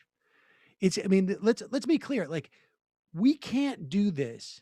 We can't mandate this vaccine because A, there's a fear of like, wait, what happens if Donald Trump becomes president again? Let's just say Donald Trump becomes president and decides to start mandating all sorts of different things that are dubious. Like what, like the creation, the problem here, the reason why it's that much harder to reach those people who don't have access to the vaccine is because it has been so dramatically politicized on the right that it creates a political cost if you lean too forward into it. I mean, look at what happened to the person who's in charge of convincing kids to get their diphtheria vaccine in Tennessee. Like this is the dynamic that we're working here. And the idea that, like, Matt's absolutely right. The Daily Beast thing and the Substack writers talking about how gross it is that liberals think that they're better than everybody. And that's completely a circle jerk. The real issue in terms of getting people vaccinated in this country, the reason why we don't see the proper mandates for vaccinations, the reason why we don't see the aggressiveness is because you can see it right in Tennessee. They fired the woman and wouldn't allow, they suspended reaching out to people to get vaccinated for things like, TB or whatever it is. Yeah, and those people, like, I'm very much against, blaming the propaganda. And you look at the type of information those people have been getting, and we also hear about all this. Jimmy Dore was on Rogan yesterday talking about ivermectin and hydroxychloroquine, hydroxy being suppressed. And it's like you go back to actual congressional hearings, and actually it's the hydroxy freaks outnumber the normal people by 3 to 1, right? Like this narrative of the suppression is what's really... It's just trying to feed that, right? Like, let's emphasize, like, this sort of liberal hegemony narrative, even though we have a breakthrough case, like a virus that's going out of control because we can't get people on the same page because they've been fed BS about hydroxychloroquine for the past year. I agree with what both of you are saying. I just think there is a one-size-fits-all issue with some of the rhetoric surrounding vaccine hesitancy at this point. But we might see that was effective. Like, I don't know that, like, I agree, Emma, with what you're saying about, like, the grossness of it, but I also don't know that we're seeing the numbers go down a little bit and vaccinations go up, and I don't know if it's not having an effect. Right. Exactly. I mean, that one size fit all, it shamed, Steve Scalise into either admitting that he, like pretending like he hadn't been vaccinated or getting vaccinated on Sunday. There's a reason why the right did that. Oh, it's the Delta variant. I don't know if you can draw a connection to shaming. But the Delta variant, I mean, how are they getting communicated about what the implications of the Delta variant is? It's because you're starting to see stories of, like, I wish I got vaccinated in these places where the Delta variant is actually killing people. No, it's because people thought that once the vaccines were rolled out and they gave it to people who were more vulnerable, that they could just ride this out, and they were hesitant about getting the vaccine. People who are most vulnerable could get it and it'll go away. And now they're realizing that it's not going away. But Emma, you think Steve Scalise didn't have access to the information that would have led him? I think he made this decision, as you've said, based on a political calculation. Exactly. And when Steve Scalise and all of the right over the past 2 weeks changed their political calculation, what did you see? You saw vaccinations go up. And it may be a coincidence that you had people coming out there saying, like, it's not so bad to get vaccinated. Or maybe they're talking to some of their people and some of them are listening. Yeah, and I think there's also too much focus on, like, oh, this thing happened and it's going to make the right do, like, the masks stuff with the CDC. Like, Sagar he loves to emphasize these sorts of stories because it goes into a larger narrative they like to peddle, not because they actually care about the individual policy. Yeah, well, I mean, cultural critique and the circle jerk nature of some writers on the left, it's more self-serving than it is actually trying to change the country in any way. Yeah, it's just one more front in which is like a sort of I don't know. I'm better than this liberal or these liberals, and we're going to critique liberal culture. So exactly right. But meanwhile. Let's juxtapose two things here. I mean, like, look, you have trouble reaching people who are hard to vaccinate is one issue, right? But the point is that there should be people who it's not hard to access and they can get vaccinated, right? I mean, if they're partying in the Ozarks, they could get vaccinated. If they have the ability to go out and party, you could get vaccinated. They could have a program where they offer vaccinations at the party place. Here is Louisiana Dr. Catherine O'Neill. She's on with on CNN, I believe this is, with John Berman. Here she is, basically laying it out in terms of the vaccination.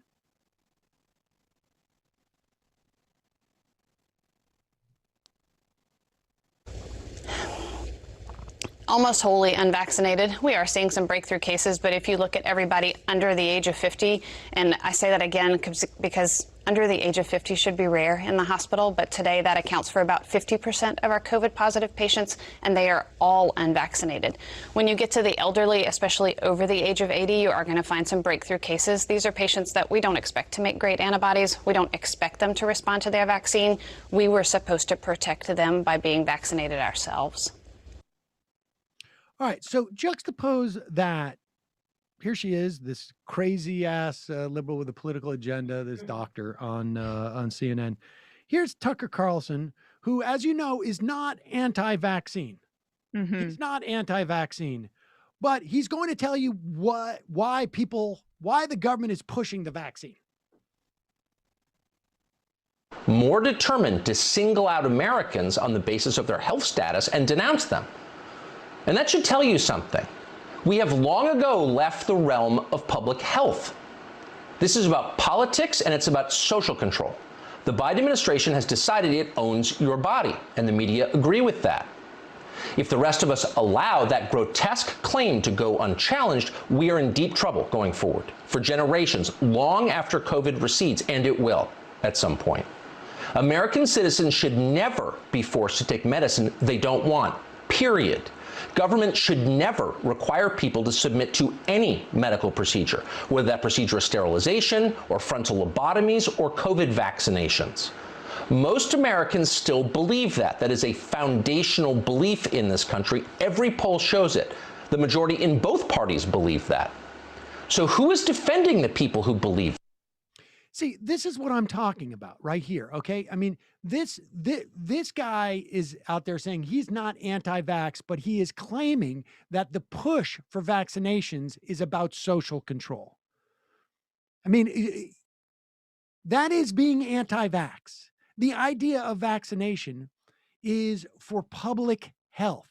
We have plenty of situations in this country where you cannot send your kid to public school unless they have vaccinations. You can't send them to camp unless they have their vaccinations. Why isn't he railing about that too? Why isn't he talking about the social control that is involved in that? And that is social control. Why isn't he talking about the social control that is what his conservative buddies are trying to do with abortion, where essentially not allowing women to have control over their own bodies? I thought that was just a decision that was supposed to be between you and your doctor. And that doesn't implicate anybody's public health. I mean, vaccinations, the bottom line is there is a fundamental project to and I think, listen, I think what Tucker Carlson wants is vaccine mandates because it just is part of his narrative. And they have been quite successful in creating enough distrust in vaccines that we're going to have to see more and more sort of vaccine mandates, maybe not broad ones, but we're seeing it from the federal government now, where if you're a worker for the federal government, we've seen it in New York City and California. If you work for the government, you're going to have to get a vaccine or you're going to be subjected to testing. I mean, and this is, I'm quite sure that there would have been a more stringent mandate if, there would be more aggressive programs if it wasn't for the fact that they're afraid of like Tucker Carlson going on there and saying that it's all about social control. The NFL's program is more stringent. If you're not vaccinated, you're tested every day. And this whole notion all builds into this sort of a grievance, right? Like the problem is not the fact that people are pretending like this COVID isn't real. The problem is not the fact that people have bought into this concept. In that same Political story, there was apparently a chef at one of the popular hangouts. A guy died of COVID, and they were all like, "Well, he must have had some underlying condition that killed him." And it's all this aggrievement. We see it all the time. Christine Todd Whitman said to me on Up with Hayes 12 years ago or 10 years ago, maybe if liberals weren't pushing climate change so much, conservatives could accept it. Like, I mean, give me a freaking break. Well, I mean, let's also just talk about his projection about social control. Part of his project is to undermine faith in a collective system of public health. He wants to control his audience so that they are constantly skeptical, constantly activated in fear of vaccines when it comes to their own grassroots politics, etc. I mean, that's also how you get moms involved. We're seeing that with critical race theory as a part of that project as well. Undermining that system allows him to push a whole source of other narratives, sort of other narratives, I guess, which, this is his own social control project. Yep.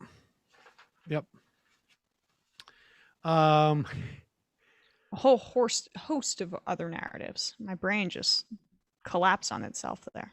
Source, sort, host. Let's check out a slightly different topic. Check in with Fox and Friends.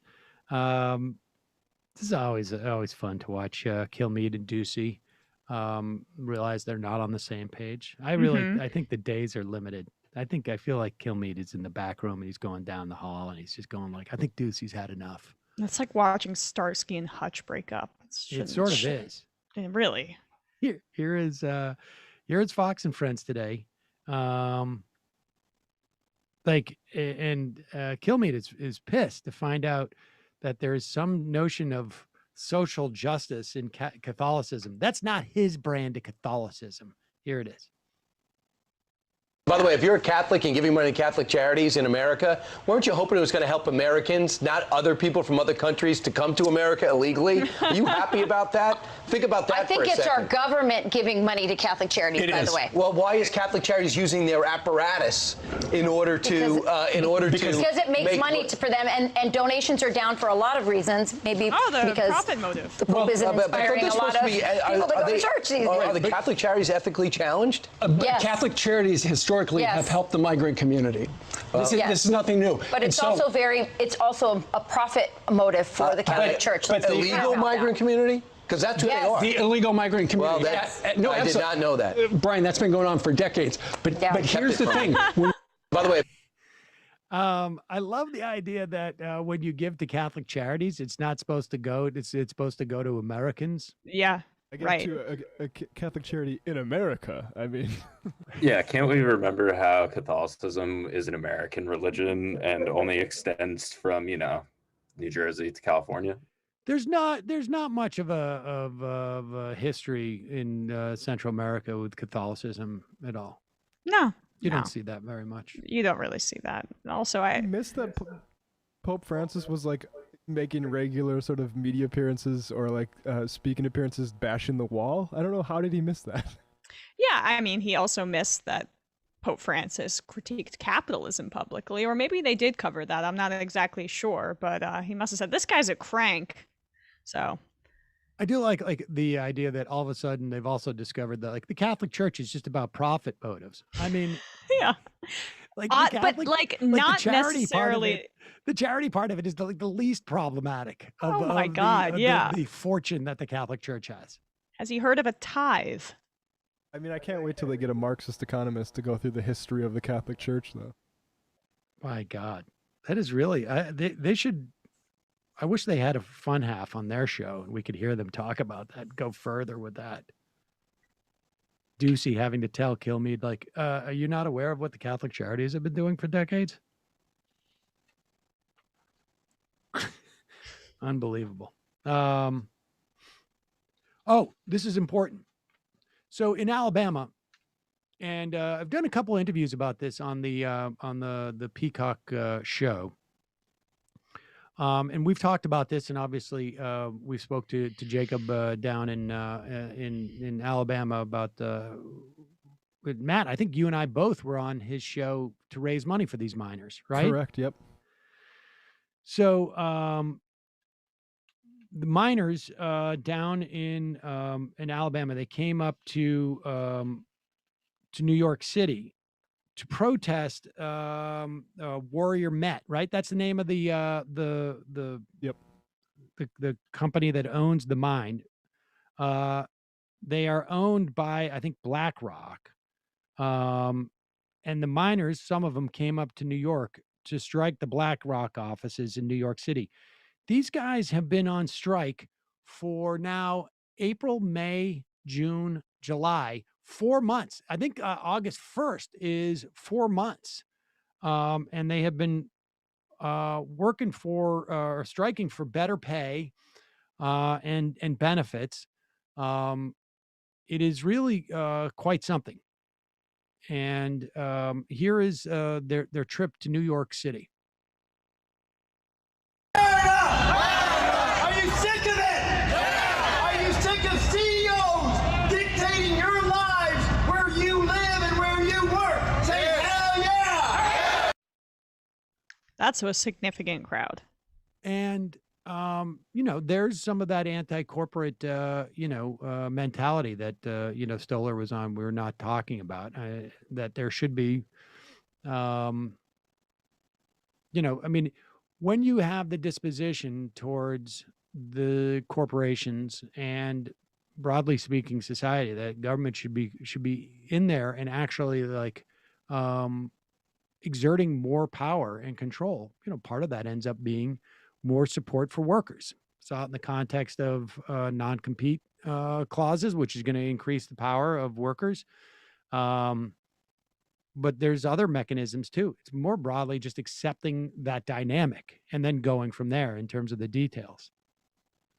It's just horrible the things that they've have to put up with during this strike. I mean, initially they took a giant pay cut, and now they offer to keep Warrior Met going, and now that is profitable again, they're getting just crumbs. But also facing the scabs are having pollution issues in trying to run the place, and also being rammed and run through by vehicles, which is a very common sight we're seeing in this country lately.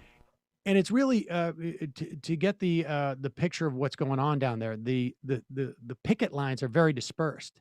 I think there's 15 or 16 different entrances into the mine.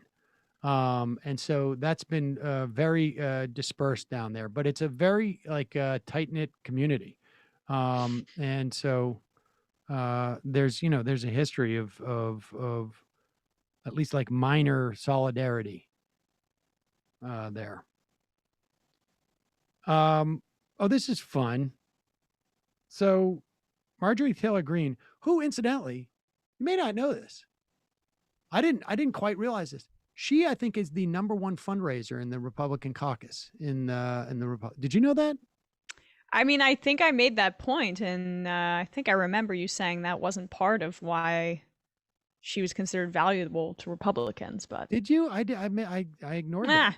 I completely ignored that. I apologize. No, it's fine. It's just. I apologize because I was actually one of the thinking back to that resentments moment. I'll pocket. Maybe I didn't hear that because I was thinking about why are they spending attention to her, and then I subsequently saw that. So. Well, she's it's part of what of this is this AOC dynamic where it's a grassroots fundraising operation. She gets a bunch of donations from the rest of the country based on QAnon support. That's the embodiment of AOC for the Republican Party. Look at it, folks. Right. Matt Gaetz, of course, has been on tour with her, although my understanding is that tour has been a dismal failure. That's why they're back in D.C. She was expending all this money, and the tour was losing money. It was supposed to bring in money. It didn't work.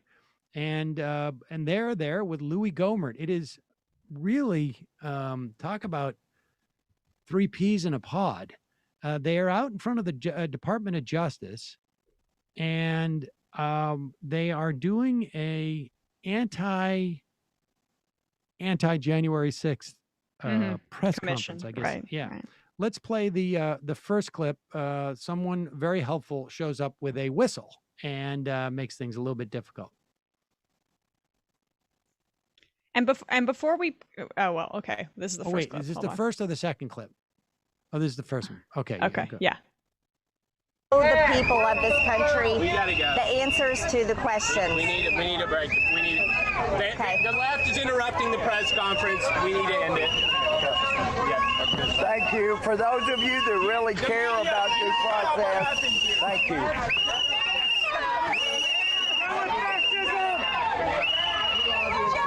Ladies and gentlemen, what you just saw here today is, again, the intolerant left Here, I had to actually, here, I'll give those back now. So the whistle.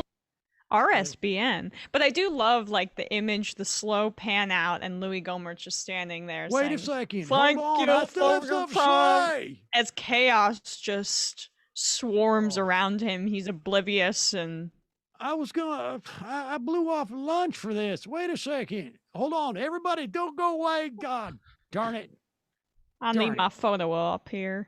And the guy who said the left has broken up the press conference is Nick Dyer, Marjorie Taylor Greene's spokesperson, and he's just like a real like red ass guy. There you go. The left is holding up signs again behind us. They've broken it up. The intolerant left. I think those people were just on a tour and they were actually allowed. I think the doors were actually open and they just went through it. I don't know. I don't think there's anything wrong with what just happened there. I think we should embrace people looking that are civically curious. What's interesting too is is the clip though. To be fair, because in the other clip, I think we see where they set up the noose, right, where they're claiming they're going to hang one of them. What's the other clip? Somebody take them away. The media, you saw what happened here. The left shut us down. Yeah. They hate free speech. They hate free speech.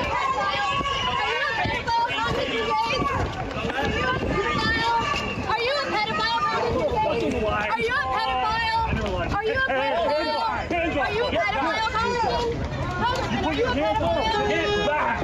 Are you a pedophile, Congressman Gates? Are you a pedophile, Congressman? Are you a pedophile?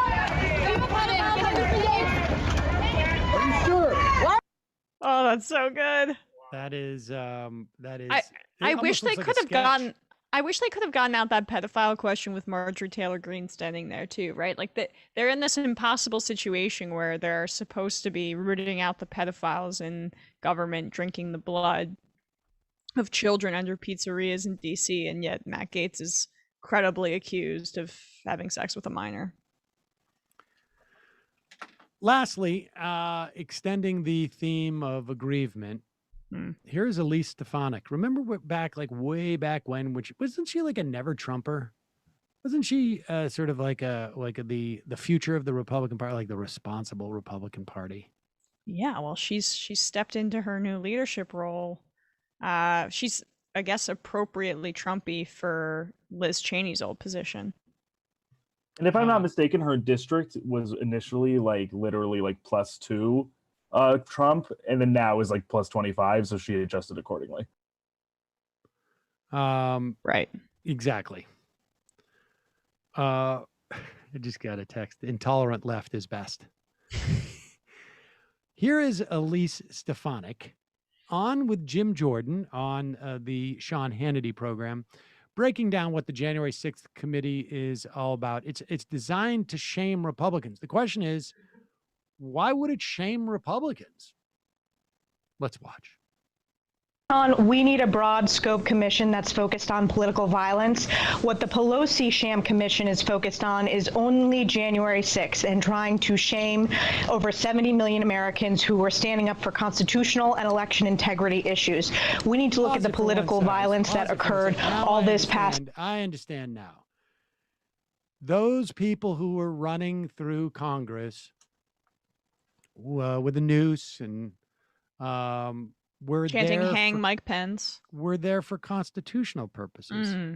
I get it. That's why. And let's just go back a little bit. She's going to bring up stuff now in terms of political violence. I'm surprised she doesn't go back to the Weather Underground. Like, I mean, like she's pulling up stuff, but listen. Yeah, bring up that Lee Harvey Oswald was a communist. Integrity issues. We need to look at the political violence that occurred all this past year. We need to look at the targeting of Steve Scalise and Republicans on the baseball field. We need to look at the tragic loss of a U.S. Capitol police officer on Good Friday. Nancy Pelosi and the Democrats do not want to investigate that. They want to make this political and partisan. Yeah, it's interesting taking 3 separate incidents and trying to make them a whole incident is clearly not partisan, I guess, when it comes to Stefanik. I mean, put aside the fact that there's a difference between sort of like individuals doing something over the course of 3 or 4 years, separate individuals, and hundreds upon hundreds who did something right after, in coordination with major Republican groups. Turning Points USA was bragging about having 80 buses there on that day of people. You had the President of the United States speak out in front. But just to be clear on the Steve Scalise thing, Republicans controlled the Congress at that time. If they wanted to have hearings on that, they should have. Well, they literally didn't because they did not want to have a gun control debate. And that's exactly what happened when he was. That was what, that happened in 2017. So go back in time, Elise, and see if you can investigate that. I'd love to hear that their arguments on that front. But that's going to be the talking points on the right. But it's I don't know. It's going to be interesting to see what kind of like a political value is there to this. And also, frankly, I'm quite interested in finding out if there were people who, how coordinated this was. Yeah. Yeah, and I also just keep redirecting it, asking that question of, do you think Biden won the election fairly? Because ultimately those people were motivated by the lies of people like Stefanik about the constitutionality of what happened with the last election. Right. What was unconstitutional about the last election? All right, let's go to the phones and then let's start taking some IMs. Calling from an 832 area code. Who's this? Where are you calling from? Howdy, is that me? Yeah. Hi, this is James from Oklahoma. James from Oklahoma, what's on your mind?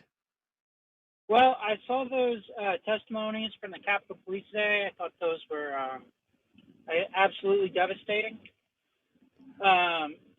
Absolutely devastating that they didn't talk about all the sorry, I can't keep a straight face for this. All the white police officers that got called the N-word. I don't quite follow. Sorry, that was just a joke.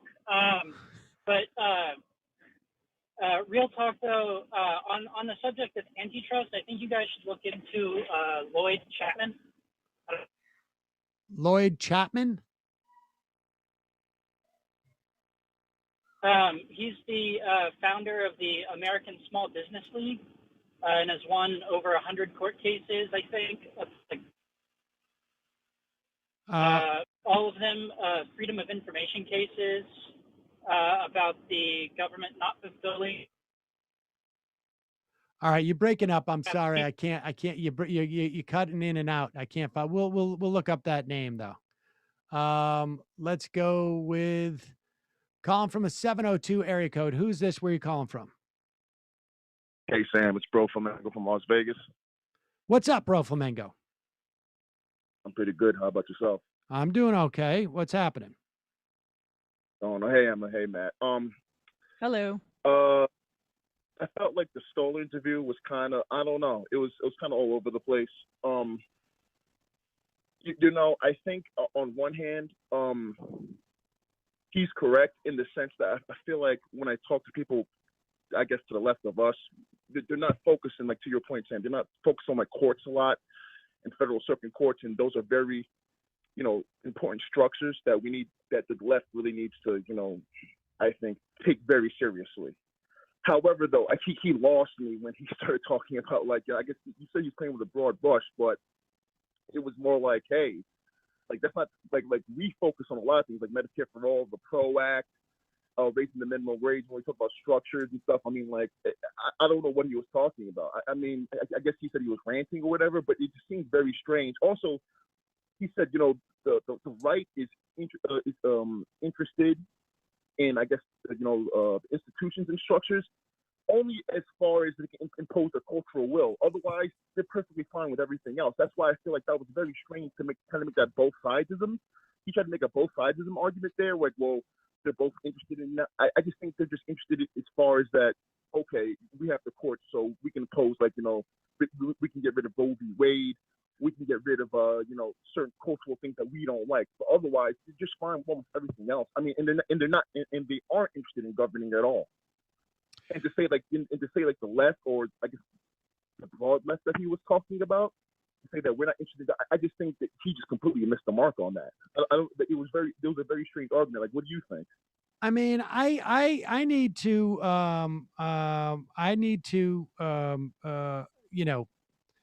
I don't know. I don't know if he's using something as a proxy or what. I don't know if he's getting, if it's more just he has higher expectations of the Democrats and that the disappointment is larger. I'm not sure what exactly it's at, but I think, I think his point is correct. I just think it's worse on the right. The thing is, like, I guess I understand that somewhat. I completely agree with you, Sam. But I do think, like, again, when I talk to people, mostly, leftists or whatever, DSA types. I'm in DSA. They usually talk when they talk, they have their heads on straight. Now, again, to be fair, like all the doorknobs and all the crash dummies, I'm not gonna get into all those. But they're talking about things that they're just on outer space. They're not talking about structures. They're not talking about anything else. But otherwise, when I talk to actual leftists or even like central left people, they understand the importance of these structures, and and they try to do those things. And they try to talk about policy and stuff. That's why this interview was kind of weird. And one more thing before I go. I just want, because I was trying to get through on Michael Brooks on the Michael Brooks tribute day. I just wanted to say that he really radicalized me, and for me the turning point was I used to work for this pharmaceutical company called WellCare, and they moved me up into into the pharmacy department, whatever it was called, and I'll never forget this. Michael Brooks used to say, be tough on structures and not people. And I used to be like, look, when I talk to a Trump or a white supremacist or whatever, I don't care. You know what I'm saying? I used to be very hard line about that. But then I would talk to people in like Tennessee, in Jefferson County and whatnot, and they would be like, hey, I can't afford my medicine. They're like, hey, I can't. I have to choose either between like rent and food, and that's when it really hit me. And and that job was spiritual violence. I ended up getting fired anyway because I stopped getting. And also, I'll on with you guys and stuff, but but at the end of the day, it was like I understood what Michael Brooks was saying. Even though you have to have some ideological tolerance for certain people. Now, don't get me wrong, the hardliners, all I have is tough talk and punishment for them. But Michael Brooks really taught me. I understood that this system, as evil as it is, it affects everybody, even though they might be completely diametrically opposed from you. We all suffer for the same things. Left is best. Love you guys. Appreciate the call. Thanks, Bro Flamingo. Let's read some IMs. Let's. Arrogant Zoomer. Did you ever have one of those loser yard signs expressing support for marginalized people? LOL. I don't follow. Wait, what? Did you ever have one of those loser yard signs expressing support for marginalized people? People are mad about this tweet. People are so mad about my tweet. I just made fun of those yard signs that have science is real. That the science is real, I just said these signs are for losers, and some like damn account must have picked it up because like people were combing through my old tweets. It's like those signs you see in this house. We believe Black Lives Matter, women's rights are human rights. No human is illegal. It's just like these kind of like, look at me. I'm so virtuous and wonderful. And I just like made fun of it a little. And people, it might be the most controversial thing I've ever said in my life. That seems like a slight overreaction. I have to say, I mean, I could tell you in the context of like, I don't know if I've seen that sign, but in the context of like in a rural area, seeing those signs can sometimes be helpful, I think. Then I think certainly if you're like, if you're one of those people, it can be sort of like a little bit comforting to know that there's, I mean, having spent particularly over the past year, but over the past, 10, 15 years, like signs like that, you get an indication like by those signs. I've seen people who are like, I mean, I've seen all sorts of signs up around up in upstate and ranging I'd from. love if that sign said something about, some economic policy that's or the thing is- healthcare being a right, maybe. Those signs of liberal platitudes studiously avoid any kind of class antagonism. Yeah, which is I mean ultimately the that may problem. be the case, but the fact is that I think that like there are parts of the country where you're just not welcome, regardless of that is not associated with your class, and it's helpful to know sometimes where you are welcome. Frankly, I would imagine. I mean, certainly if like on some level, like I don't know, there are places where if I see a sign that says Black Lives Matter, I mean, I have a sense of like, okay, I have a sort of better sense of like what the disposition of people are going to be in there, and I don't have any, I'm a white guy. I walk in, I'm a white guy, but I mean, Black Lives Matter signs that was so connected to a movement, not in this house. We're better than our neighbors. Well, I don't know if it's that as much as like, I don't know. I see stuff like, I see stuff around like where it's like, pro-immigrant, and that makes a difference. I mean, I think particularly if you're an immigrant, right? I mean, if you're, I mean, I don't know the specifics of that sign. And I do think that like, yes, there is a problem with politics there, but I don't know if it's necessarily a function of like, we're better than any more than like, when I drive around and I see, somebody's painted on the side of their barn, Trump USA, I get a sense of what they're saying too. And I don't like that stuff either. Well, I don't like that because I don't like Trump. Right. But but I do have a sense of like, okay, there could be some hostility there, associated with my politics. But if I was like, if I was a black person or if I was an immigrant or something, I might say like, that might be a good place for me not to go. I mean, I think that we're living in a very polarized time. And if you're one of the people who,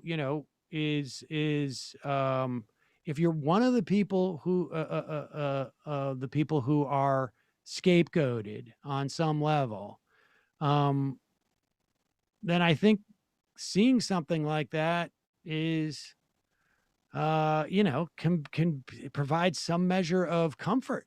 I mean, that,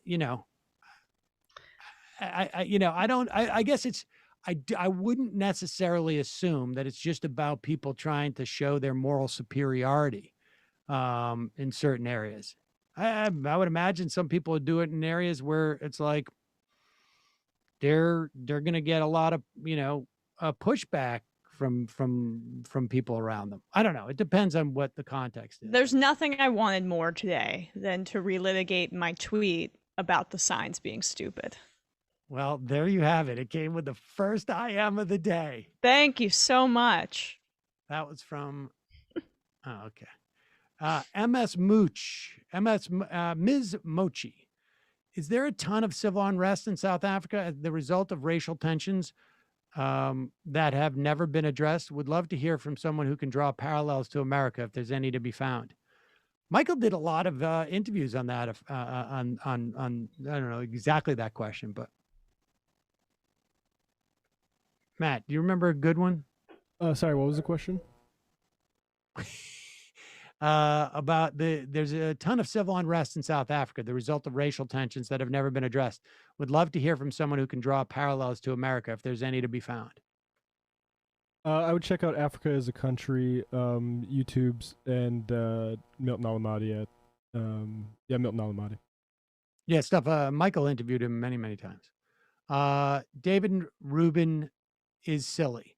Sam, you've done a great job as host, but it's time to give up. We want the Emma Jardy report featuring, that's one word, featuring super producer Matt Leck.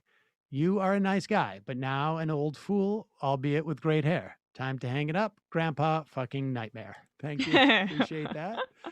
Star Fox, a bonding question for Sam and Emma.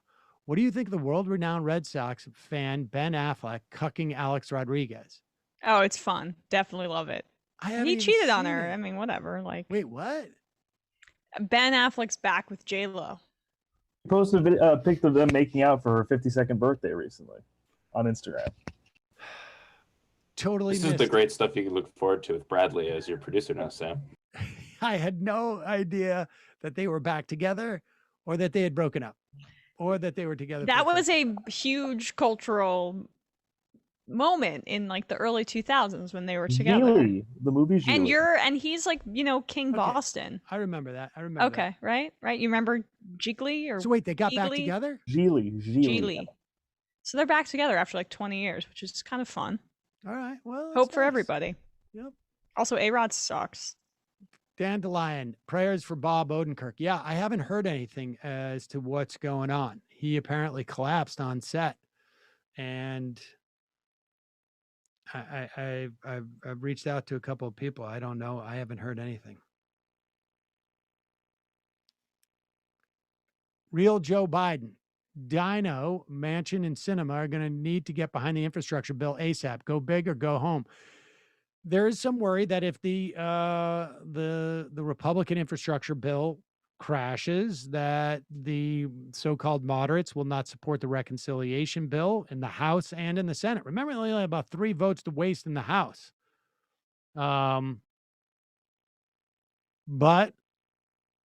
just because they need the cover of the bipartisanship rather than what's in it.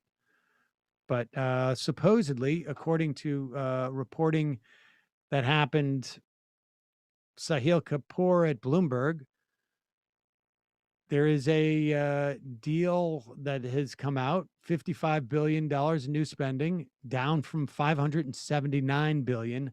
110 for roads, 65 for broadband. Highway transit distribution is complex. Cinema is very excited to have a deal. Portman, this bill is paid for. And I don't know. I mean, I don't know if those numbers are really that dramatically different, but good. Make it up in the reconciliation. Let's just do this. Majority Report wardrobe coordinator. Wow, I never knew protecting democracy had a hard R in it. I love the show, but I'm weary of the constant push to pin conservative ignorance on media indoctrination. This reeks of the bigotry of low expectations. At what point do we hold the personal responsibility folks accountable for their own agency? I mean, I think Sam just tried to do that, and then when we were talking a little bit about vaccines earlier. Yeah, my answer is never. I don't think there's any fruit there, but go on, Sam.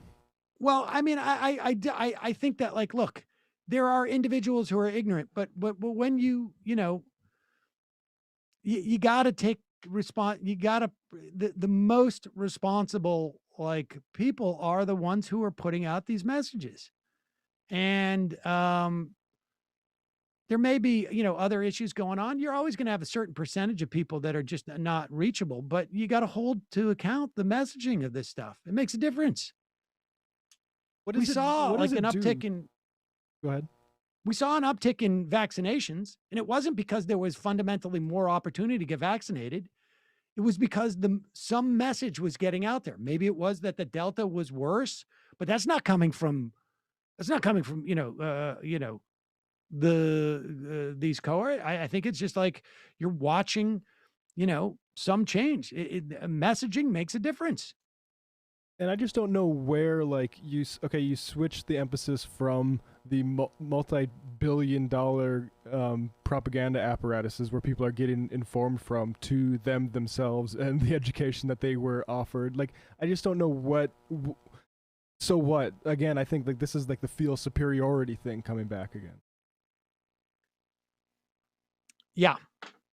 I think you got to just sort of like look at the structural stuff. Like the individual stuff is just it's not even efficient, right? Right. There's just not much to do there. Maybe on like a interpersonal level. Right. On a personal level. Yeah. Heated infrastructure. Heated insurrection moment. Sorry. The Capitol Police testimony about the racial epithets was disturbing, but before rushing to judgment, we need to find out if the people involved were holder of passes. They are often issued to attendees at CPAC and corporal events by Black Republican luminaries, much like a challenge coin. DMV listener. DC passed marijuana legalization in 2014. Congress has blocked the city government from legalizing, regulating it officially. Ah, that's what it is. Thank you. Dictatorship for the proletariat. Hey, Sam, did you hear about Buffalo trying to abolish the office of mayor? What can a socialist mayor even do from a policy standpoint that can create real change in a city like Buffalo? I don't know the system of government. Trade Eichel in Buffalo. Sorry, joking. I don't know the system of government in Buffalo. Like in Worcester, the mayor doesn't have any more power than more or less a city council person. It's the city manager that has like some of the operating control. In part, that was a function of like the progressives of that era trying to make things a little bit less democratic.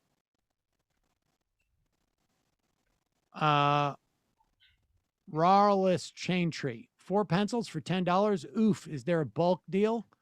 We can look into that. The Carpenter pencils. This is a little bit pricey. $2.50. Saul was asking me the other day how much they are. I'm like, I don't know. Yeah, well, maybe just scoop them up from that huge like tub of them that you keep in your house, right? I just swim in those things. Yes. Illuminati kids. Whatever one thinks of Stoller, you two have to hand it to him. He has had multiple heated conversations with Sam and is still standing. Crowder had a few minutes with Seder once, and look at him now. Well, I wasn't really arguing with Stoller about that as much as trying to tease out and get more clarification. I've had arguments with Stoller in the past, but that wasn't one of them. Philly Elmo. Hey, MR crew. Last week, Larry Krasner rejected the National AG's opioid settlement with the intention to go to trial for Philly. Settlement is crumbs compared to profits made in 2020, let alone profits from the opioid crisis. Funds for Philly are incredibly low and payments span over 20 years, which is a joke. As Larry stated in his press conference, the details of the settlement read more like a sellout. It's, it would be interesting to dig into that. I'm going to talk to, certainly I'm going to talk to people when I go in October to the tort conference, because I know firms that were involved with those AGs. When is it in Vegas again this year? Yep. What year, days? Twice a year. October. No, I was just checking. Sam is handsome. Oh, well, thank you. Hey, I'm our crew. It seems that you are gone from Peacock. Are you still with them? I think we are. 11 p.m.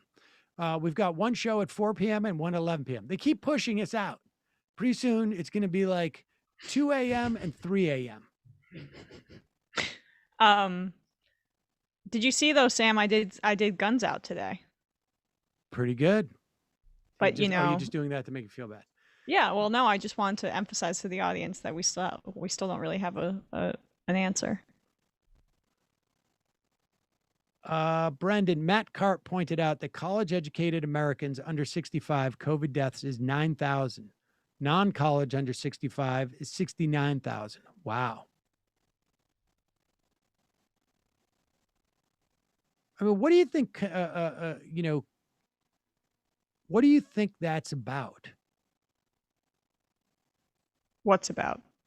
Well, that you have that media sources, I would guess, probably. Like, I think the education filters into different media sources. That would be my guess. Presuming that this is not a number that is particularly skewed, in the vaccination era, right?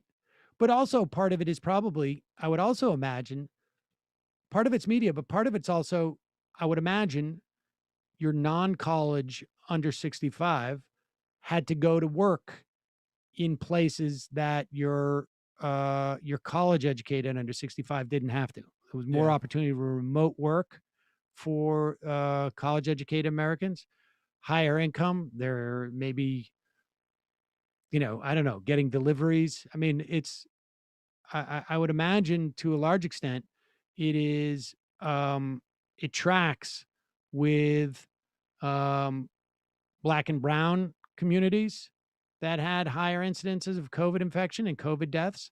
I would also imagine it tracks with like healthcare that is available there, like hospitals, particularly early on. And your trust in using it without, it getting very expensive. Yeah.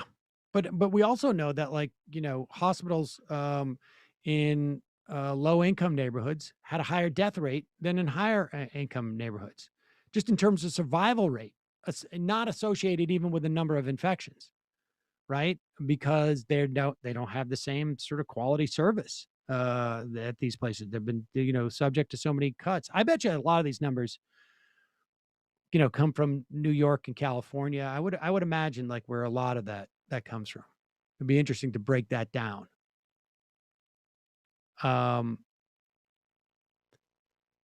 Here we have Jeff Stein on the infrastructure deal, paid fors, $200 billion in repurposed COVID aid. We knew that, like, $400 billion, I think, overall is not new money. $50 billion recouped from unemployment insurance fraud. Okay. 49 from Medicare Part D rebate rule. 56 billion from dynamic scoring, which is like, well, when we do this, we're going to get, we're going to get higher tax revenue because of the economic activity. 20 billion from spectrum sales, 13 billion from Superfund fees, and 6 billion from petroleum reserve sales. Wow. This is all just like, it really is. So much of it is BS and just cover for people, but good, fine. Get it done. Get it done. Chris from Taiwan, the idea that the left is disinterested in corporate power, monopoly, or state regulation of production and supply chains is bizarre. I think Stoller might be extrapolating from his own personal experiences too much. There has been no shortage of people with left politics writing and speaking on these things throughout my life. The problem is that the left doesn't have power, not that we don't know or care about the economic governmental institutions. See, this is where I think, like, him saying left gets a little bit sort of like difficult, like a little bit slippery. Because I think that he would say, Pelosi et al. Are right on the left spectrum. That's my guess. And I mean, we've had plenty of people on the show who are talking about those things. But I think he's talking about situated in power, those people in power. But I guess my argument would be like, well, the people on the right that care about this don't have any power on the right either. Like, that's why I kept saying, like, this seems to be more of a problem with, like, society and everybody, which I think is the case. Ryan Cole, while I won't challenge your guest knowledge of the topic, but I have never met a leftist who do not think trusts are bad. Squishy centrist liberals dependent on corporate donors? Yes. Progressives? Never. Meritocracy is to secular libs what the prosperity gospel is to the conservative evangelicals. Man gave names to all the animals. I suppose people can argue what the left is all day, but does the idea that the left doesn't know or care about corporations and monopolies contradicts my entire experience of paying attention to politics. The United States of amnesia seems to be an ongoing project. What's Matt's definition of the left? Says Judy Giuliani.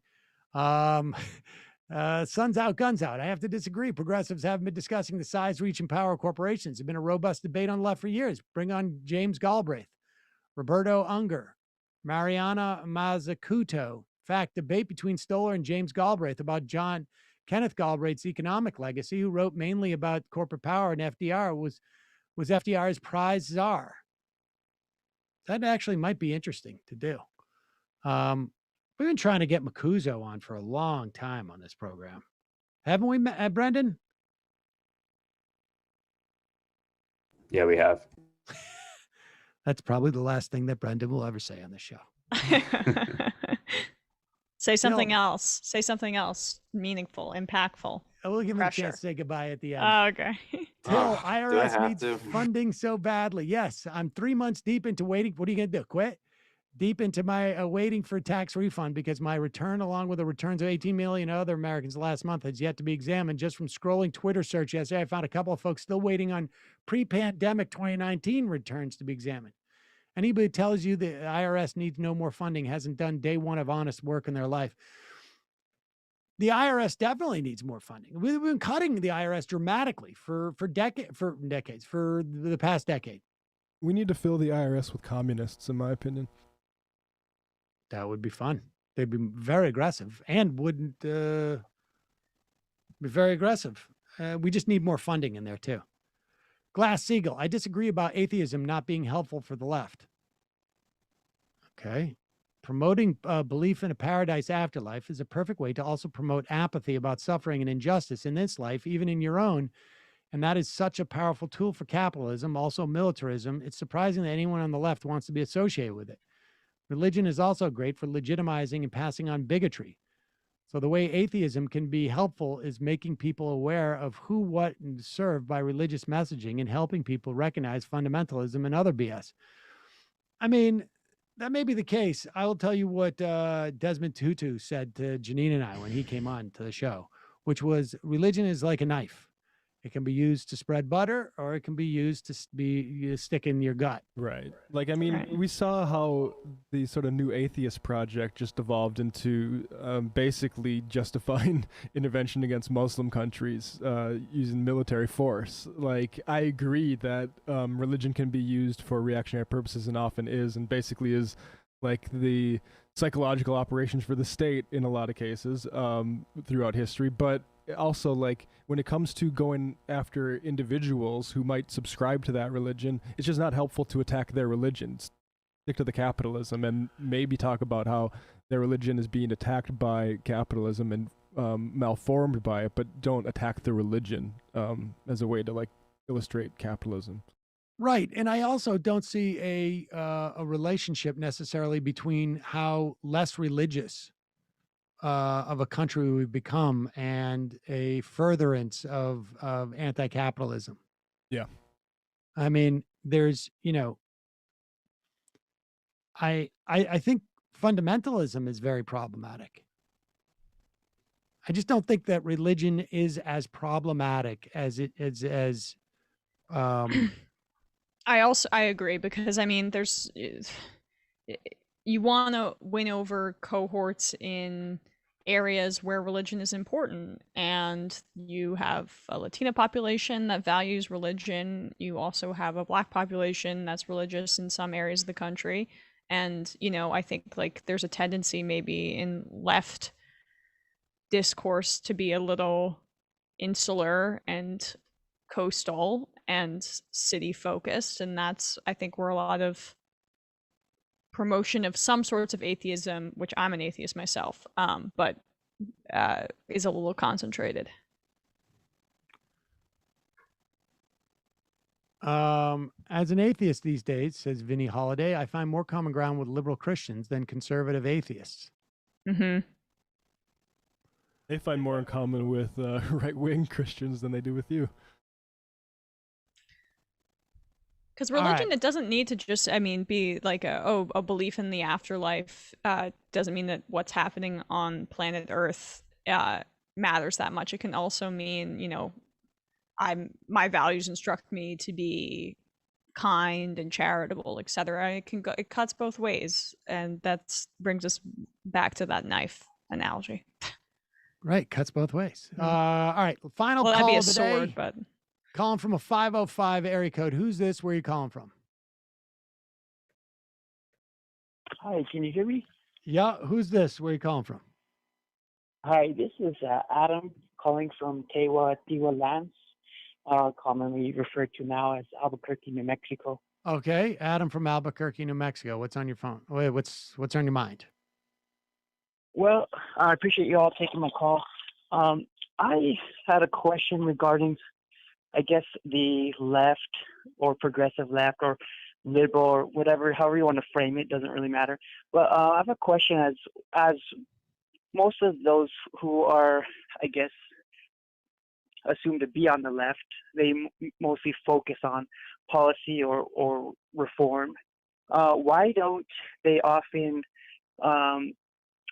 prioritize, you know, systemic issues that relate from our founding documents, things like the Constitution, the Declaration of Independence, and one document that's not referred to very often called the Doctrine of Discovery? Why do they why don't they why don't they focus on like reformation of let's say the Constitution? Basic. Why don't they focus on the white supremacy embedded in the Constitution or in the Declaration of Independence or the Doctrine of Discovery? These things that basically create a lot of our systemic issues. We're focused on a lot of policy and reform, but we don't really tend to get to the root of all these causes. We can pick any topic. Probably any of them can result from, example, the Doctrine of Discovery. I think I consider as a root of all of our systemic problems. And as a left, I consider myself as part of the left, but we focus on policy and reform, and basically I kind of see these as band-aids rather than addressing the root of these issues. Well, what do you imagine would happen if we what do you imagine would happen if we I don't know, changed the Doctrine of Discovery? Well, I don't think we can change the Doctrine of Discovery because it was issued by the church, right? I mean, it's not something that the U.S. government can change, but we can address it, right?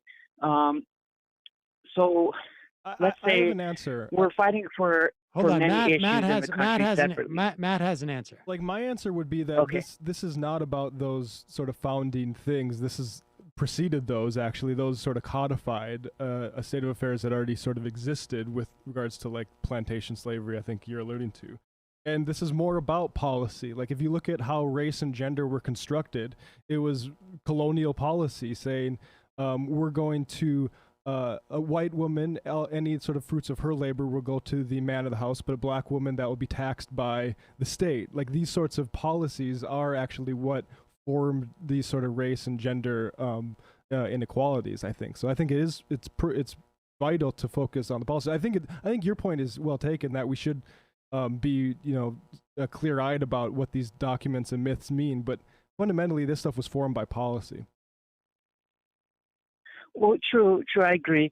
Let's say like going back to something simple as the 14th, 15th Amendment and things with racial injustice and police brutality and all that.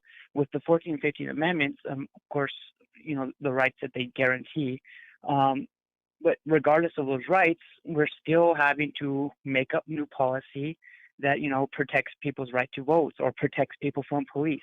Well, rather than shouldn't those policies or those laws protect people, Well, the 14th and 15th Amendment were written in such a way that there was an opportunity for some of these, for certain policies to maintain, right? Like you can't do it based upon, you can't disenfranchise someone based upon race, but it didn't really, it left the door open for proxies for race.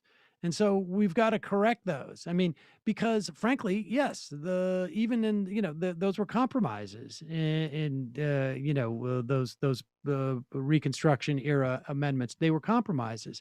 And look, all men are created equal, right? I mean, it was like, it turns out that how you implement that concept in policy is pretty important. Like who you deem to be men.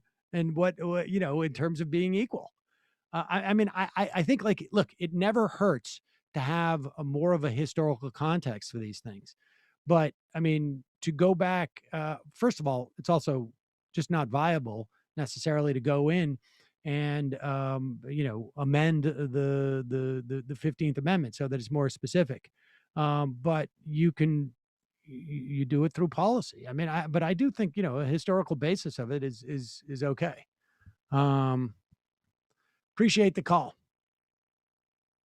All right.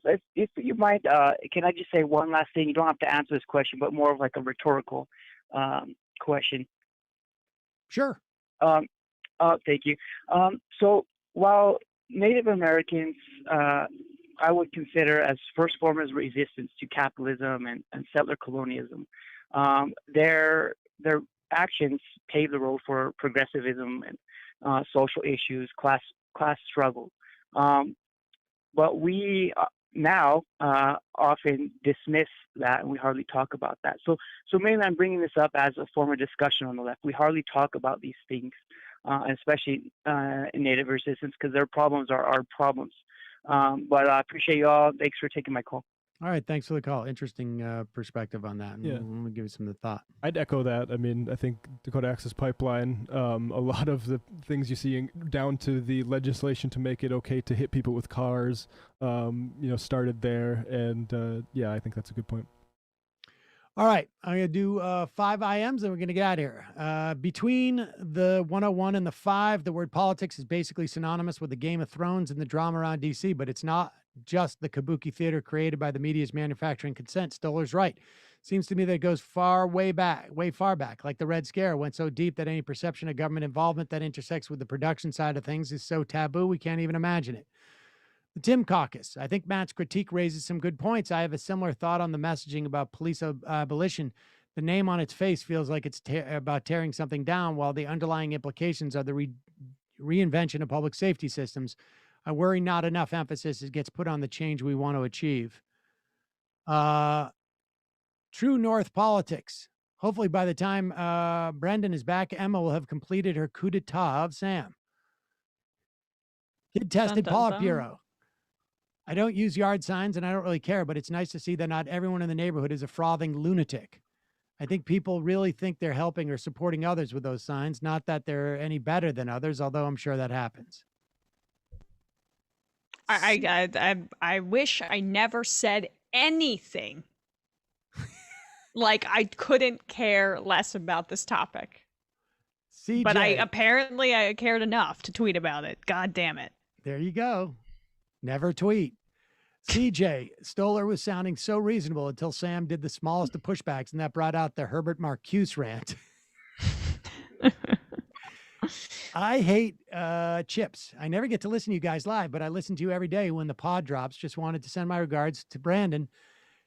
He always came in the clutch, like Steve Kerr. Incidentally, it says Brandon, not Brendan. Thank you. And thank you, Matt, for your comments about Frito-Lay on Left Reckoning. I work at one of their DCs. Profit doubled during the pandemic, and everyone got a 15-cent raise for their yearly raise. Everyone gets paid the same hourly rate, too. If you started today or have stayed for 10 years, your value is the same. They're gangsters. The owners of these places and the people that work at BlackRock, they should be viewed as worse than mafia guys. Okay, one more IM. But I will say I'm not apologizing for that yard sign tweet. Oh, all right. There you go. Live and learn. All right.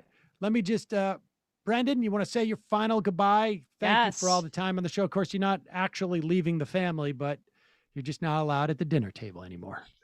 But I have the key to the commissary. I guess I sent out I sent out a tweet thread basically laying out my thoughts, but I guess in closing, I'll just say the Majority Report with Sam Seder is an internet talk show, radio program, and podcast hosted by Sam Seder.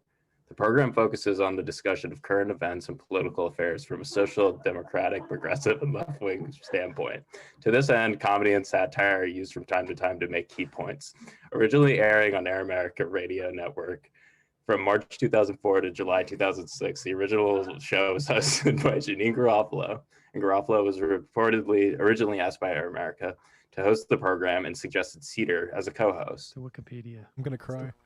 In November 2010, Seder relaunched the show as the Majority Report with Sam Seder, a self-produced independent. I'm choking up a little bit. You know what? It's amazing. 4 years, and I didn't realize until this very moment how loath Brendan was to talk on mic. Never realized it until today. Very fortunate for me to have picked up on that today. Well, that was a very sweet rendition of the Wikipedia page, Brendan. I will never forget that. Thank you. Thank you. Thank you. All right, folks, the final IM of the day. I guess that should have been it, really. It should have been. But Brendan can actually IM the show now. I got the app. NJ Connor, we need a simple vaccine negative test guidelines like in France put in place. I know a few vaccine hesitant people who aren't full-blown anti-vaxxers.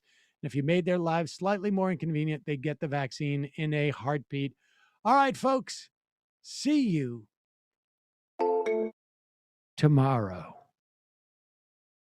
It might take all the strength I got to get to where I want, but I know somehow I'm gonna get there. I wasn't looking when I just got caught between the truth and the light bar, but finding out won't make me feel any better. Yeah, I know the clock is ticking, but the meds are gonna kick in, and my pilot light's shining bright. I get somewhere the choice is made, for the option where you don't get